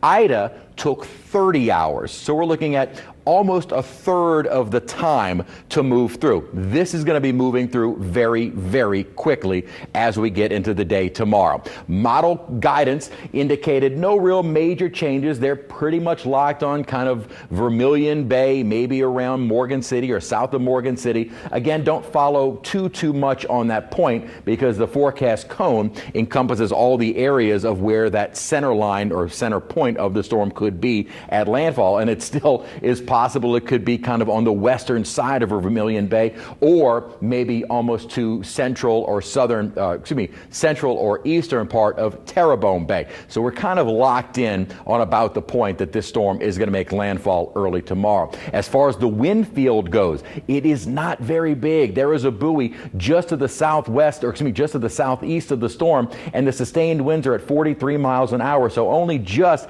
at those of a tropical storm. So thankfully, we are not seeing very strong winds outside, far outside, or at least hurricane force winds, or even those of a stronger tropical storm very far outside of the storm itself. So that is all good news there, and hopefully that is something that continues through the night, that the wind field doesn't get excessively big, and that again is still yet to be determined how large that wind field will get. So these are our, what we call weather impact alert, kind of the criteria that we're looking for with regard to the impacts. Tropical winds, those are going to be a little bit more widespread. Beginning tomorrow midday, starting down toward the coast and then moving inland through the night. And I say midday, that may be a little bit more mid-afternoon, since the timing for landfall has changed a bit. We'll keep it kind of in flux right now.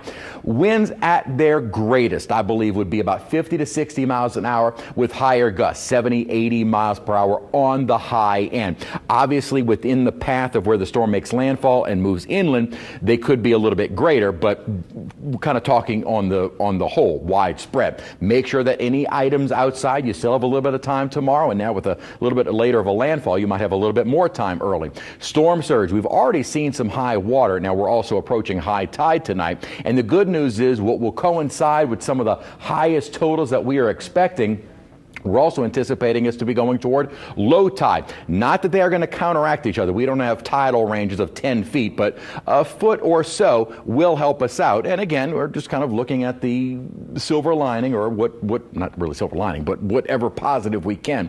Again, what you would need to do is just get to higher ground, and certainly those are the areas that have already seen some evacuations. Wednesday through the late night will be the heavy rainfall threat. If that drier air, though, plays more of a role, maybe some of those totals are never realized, and we don't see the high 4 to 6 inches of rainfall. Winds will start picking up throughout the day tomorrow. Again, you will have some time in the morning. It'll turn a little bit blustery,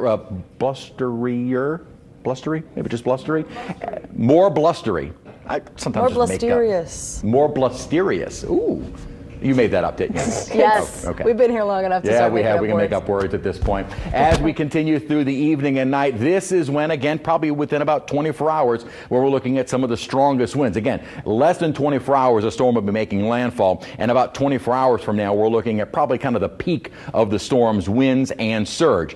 Thankfully, as we get toward 3 a.m., winds start to diminish. They start changing direction right around sunrise on Thursday and improving conditions for the rest of the day. In fact, drying out through the rest of the day. Forecast rainfall totals, this is always one of the more difficult impacts to predict with regards to just how much we're going to see. At the moment, it's looking more like 4, maybe 6 inches of rainfall. The dry air is going to play a huge role in just how much rainfall we see. And of course, as we've been mentioning, there will be that band of where some of the heavier totals will occur. Storm surge totals above ground level, we're looking at the most at about 6 feet from Cocodrie, Western Terrebonne Bay toward Vermilion Bay, and then elsewhere about 1 to 3 foot. At its highest, 3 to 5 feet along our eastern and southern facing coastlines and in the lake. As far as southern facing from Grand Isle to Venice, Barataria Bay, 4 to 7, and at the most from Terrebonne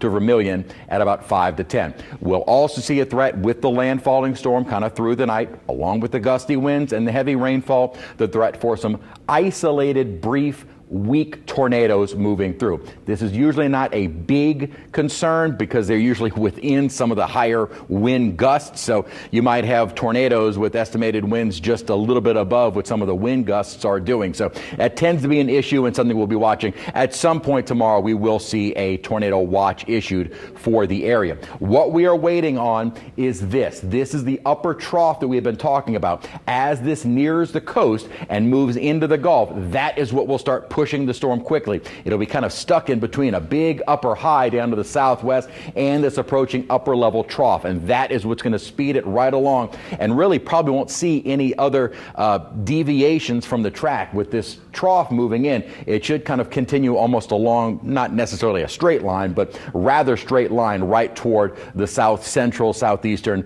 Louisiana Gulf Coast. Wind shear will start increasing as we get into the probably pre-dawn hours tomorrow and right up to the point of landfall, that wind shear, as well as the drier air. May not really do anything to the structure of the storm per se, but it will help us out if we're able to get that wind, that dry air to kind of wrap around and limit just how much of the heavy rainfall we see. As we were looking at just before the top of the hour at the GFS and the Euro, it had more of a pocket of moisture on the northern and western side due to the drier air. So that likely would be where we see some of the heaviest rainfall totals, kind of along and just to the west of the track of the storm.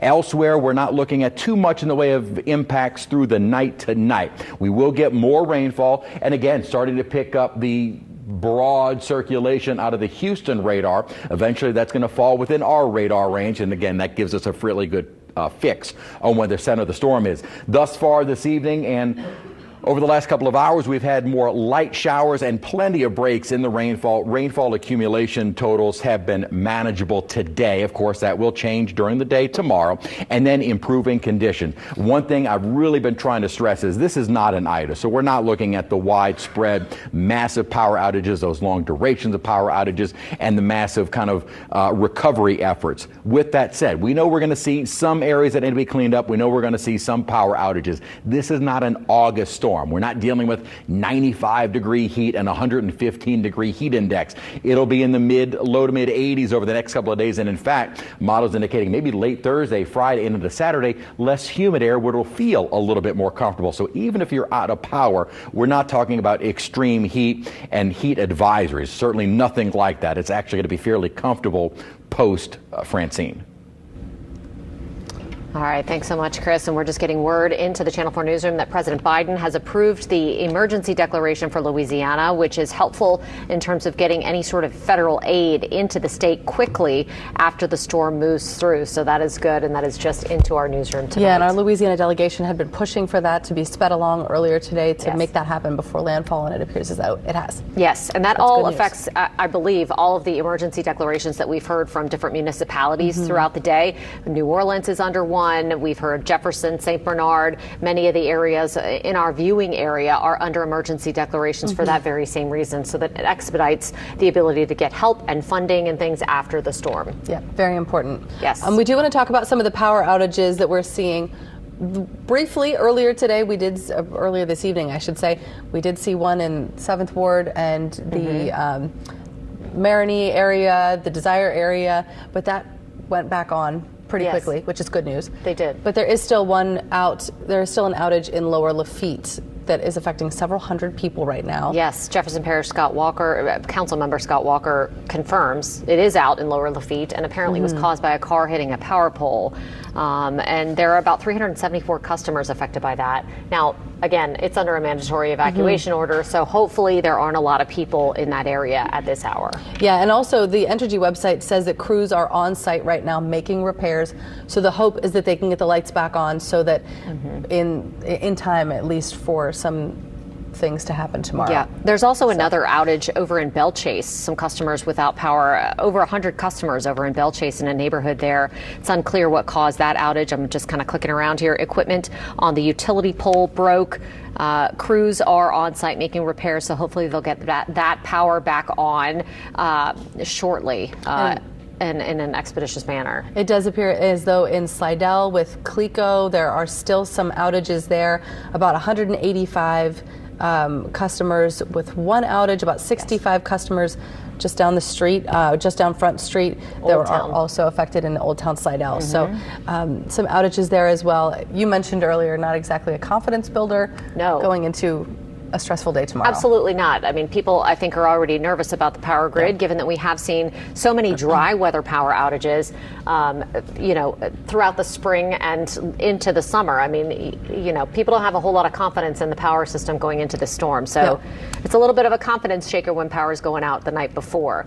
But for sure, Entergy has given many indications that they feel like they're in a much better position to handle this than they were, for example, during Hurricane Ida. We don't expect this storm to be a Hurricane Ida. The impacts are definitely not expected to be what that was. So, but we'll see if the things that have been done to harden the grid have actually hardened the grid enough to withstand a Category 1. Category 1, right. So we're going to head over now. Alyssa Curtis has been following some of those power outages. She was playing a little bit of whack-a-mole to find the neighborhoods. Power was flickering back on and off, which I imagine is frustrating for people. Alyssa, what's the latest from New Orleans? Yeah, Katie, Devin, it seems like everyone in New Orleans has been restored. So if you don't have your power back on, or you know someone who doesn't have their power back on still, just give it a little bit longer.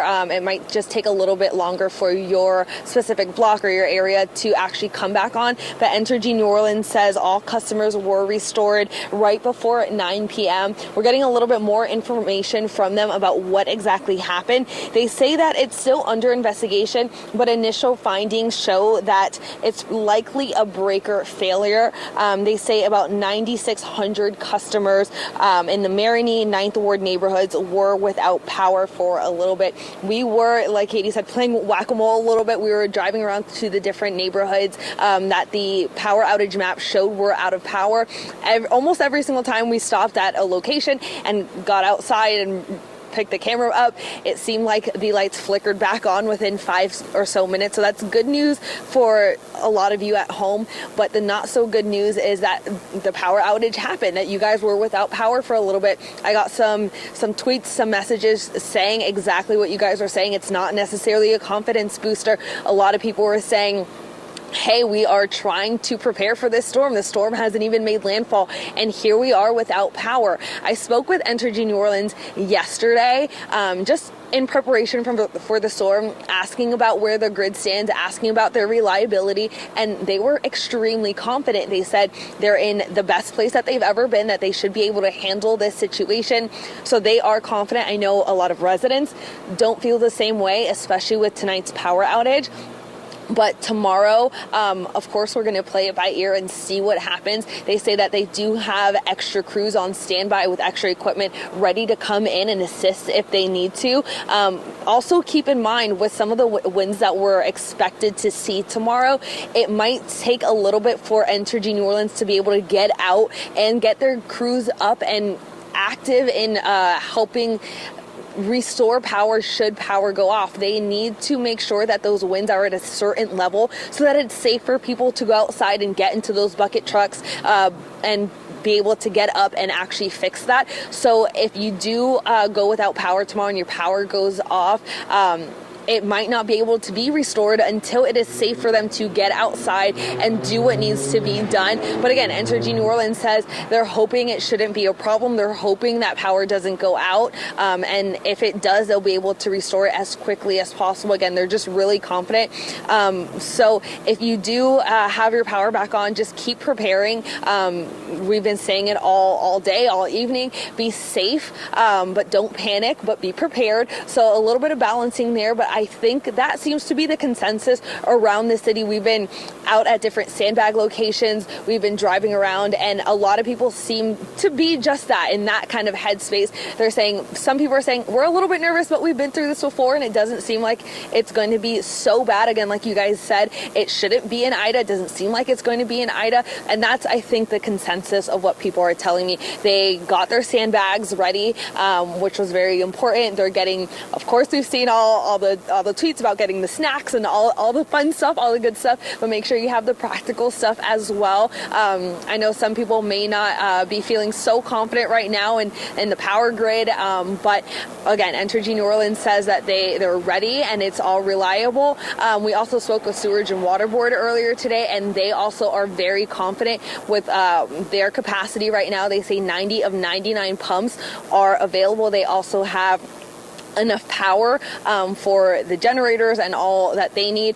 Again, we have to keep in mind just the capacity overall of Sewerage and Water Board with that inch of rain, and then just the timing of everything. We should see some inches of rain, so we will likely see some street flooding tomorrow. We know this is going to happen. Anytime it rains, but a lot of time that it rains, some areas will get street flooding.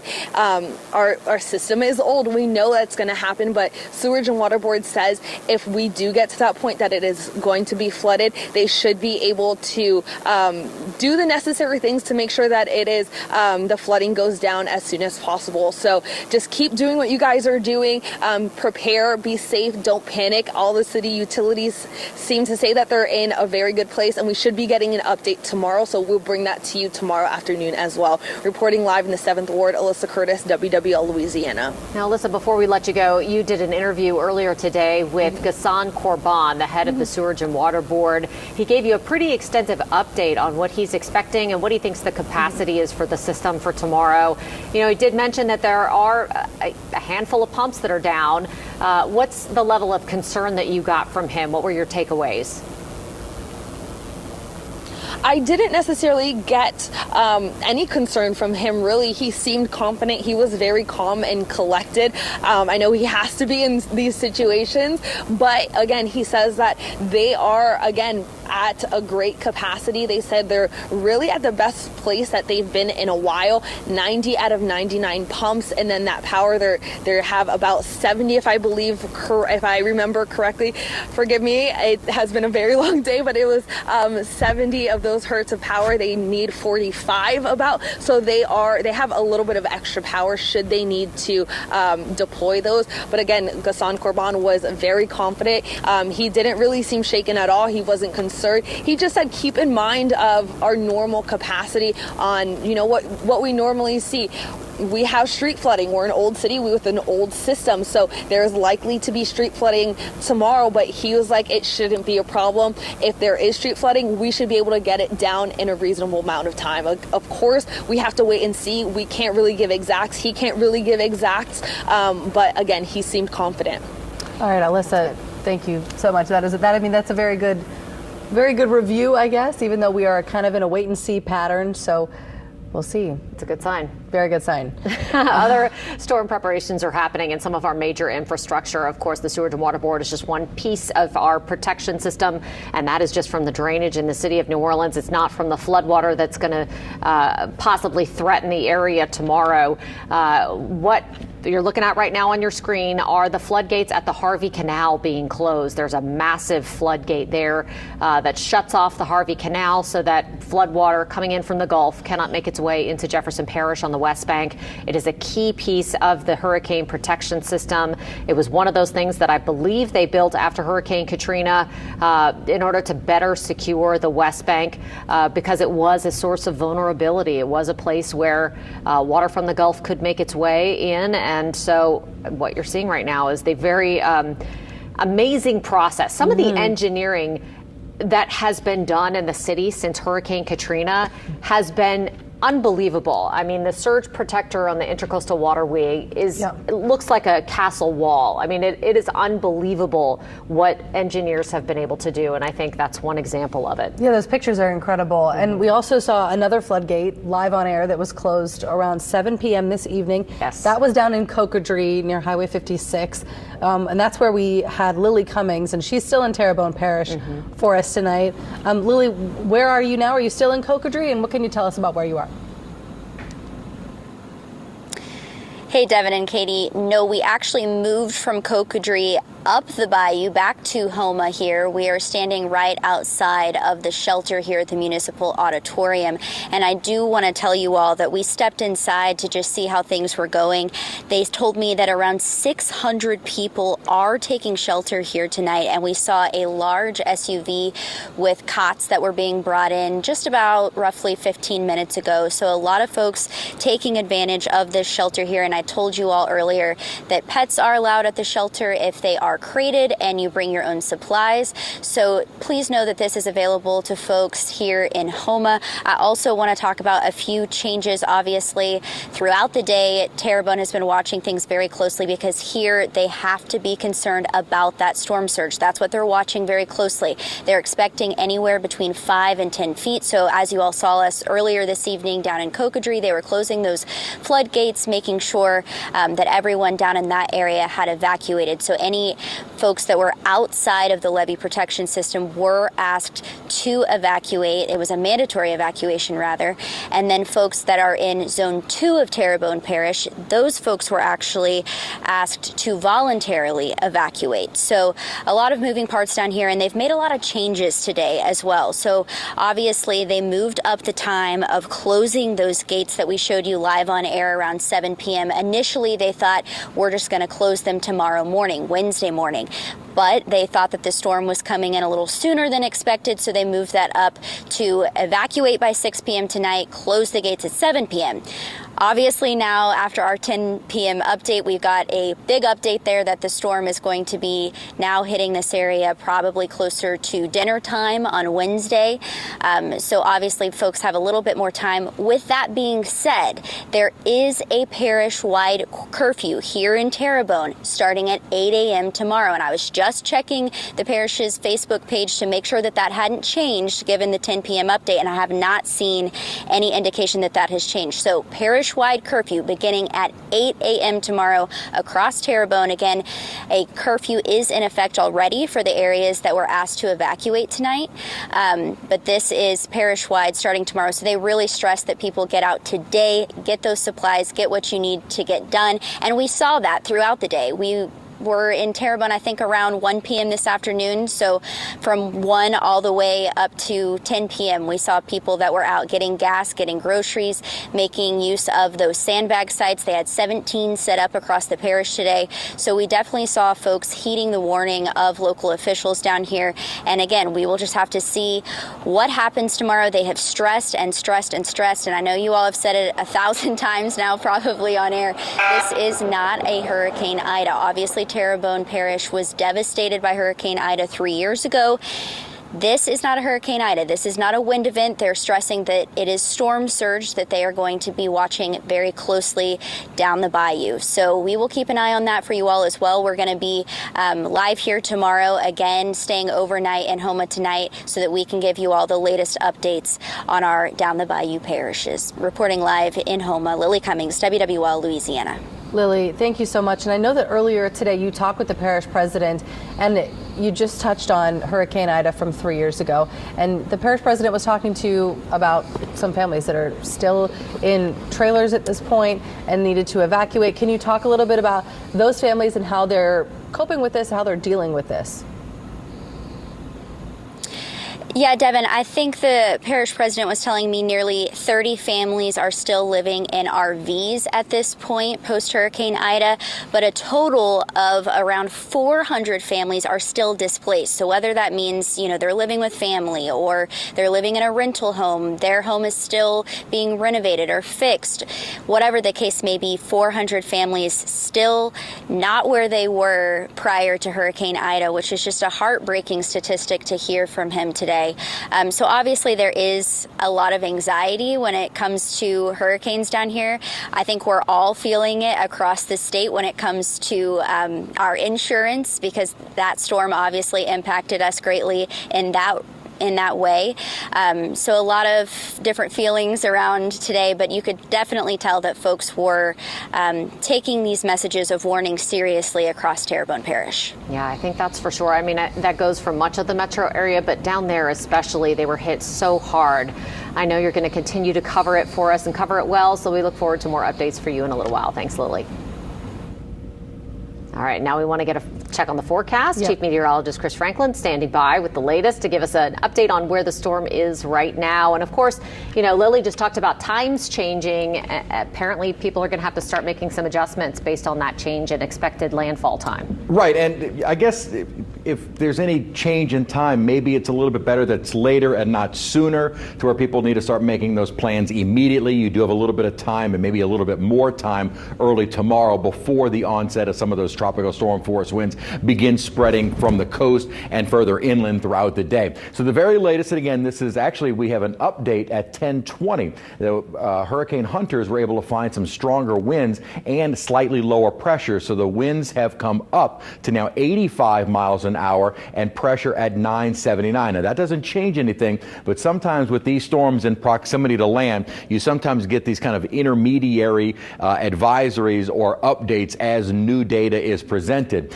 And one thing we've been looking at is that little area of convection, thunderstorms near the center, and obviously the hurricane hunters were able to find winds wind sustained of 85 miles an hour. So it's not too far off of that kind of high-end threshold that the Hurricane Center was thinking we we would see in the strength tomorrow and right to the point of landfall. So we'll see if that's something that continues. Again, we'll get new information at 1 a.m. officially. There could be some in between. We won't get a new forecasted track intensity and all until 4 a.m. So we've got kind of the all through the overnight period to see if this continues, that strength continues, and if that is then taken into account for a forecast intensity at landfall. And again, we just got the new track, so another one doesn't come out until 4 a.m. With that structure and the winds right around the center, it is definitely trying to get better organized and strengthen a bit. I noticed, though, that the wind, or at least the structure around the core of the storm,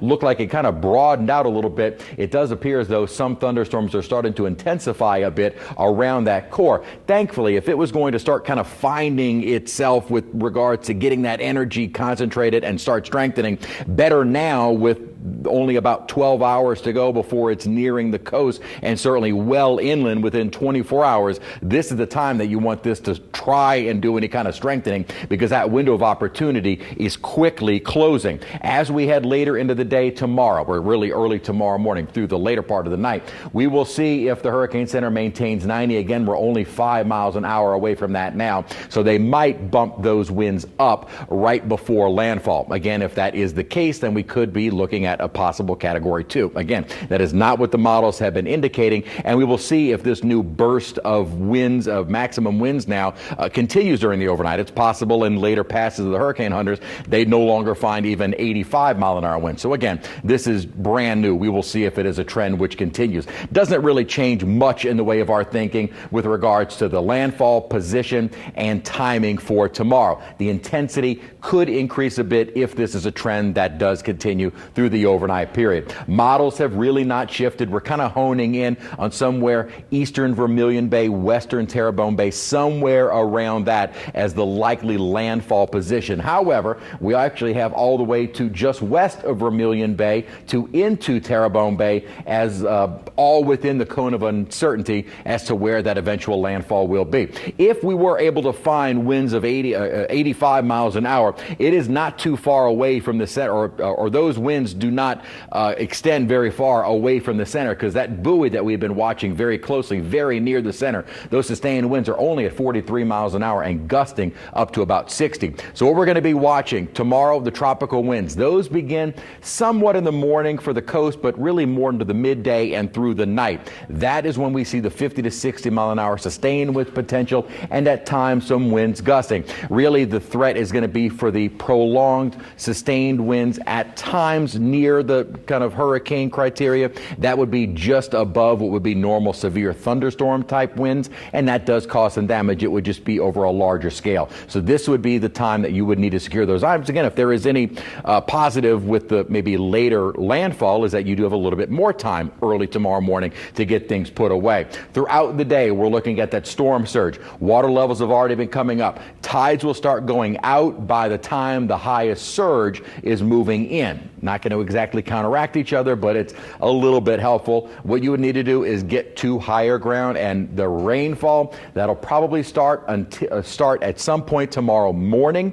It doesn't look like it'll be late tonight. It won't be until the storm itself is getting a little bit closer, and that will be through late tomorrow night. 4 to 6 inches isolated, say maybe about 6 to 8, and higher within either some of the rain bands that set up, and certainly within the path of where the storm is going to be passing over. You will want to avoid any flooded roads. You just don't know how deep it is. Sometimes it's hard to differentiate what is the road and what is one of our canals. You do not want to mess with that. Here's what the models are saying with kind of the overlay of the Hurricane Center's forecast. Not much of a difference in the GFS. Timing-wise, about the same. Strength-wise, about the same.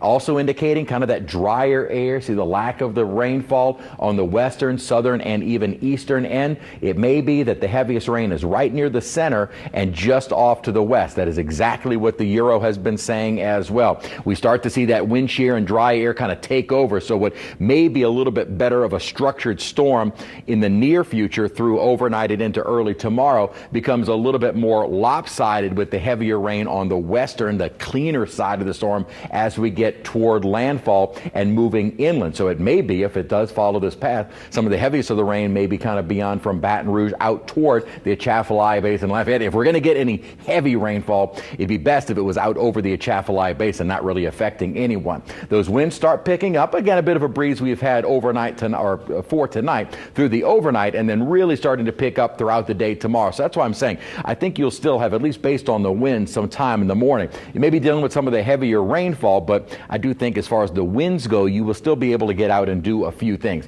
Wouldn't recommend going driving, but if you do need to go check on someone, property, pets, you still have some time in the morning, and then by the afternoon and evening, you'll want to be wherever you're going to stay through the night. Good news this will take maybe about 6-7 hours to move throughout Louisiana, and then it will be gone with improving conditions as we head into early Thursday morning. Rainfall totals will obviously be higher within some of the rain bands that we see set up, especially if we get any kind of training with the heavy rainfall just following kind of the same path, or wherever the storm makes landfall and moves over land. Remember, it may be right along that center line and just off to the west of the storm center as we head throughout the day tomorrow. Storm surge total numbers have really not changed. We are still expecting about the 3 to 5 at the highest from the lake waters. And again, this is taking into account that strong southeasterly wind piling up the water from Lake Borgne, Chandeleur Sound into the lake, and then that water has to go somewhere. It makes its way into Lake Maurepas. It floods southern Tangipahoa Parish,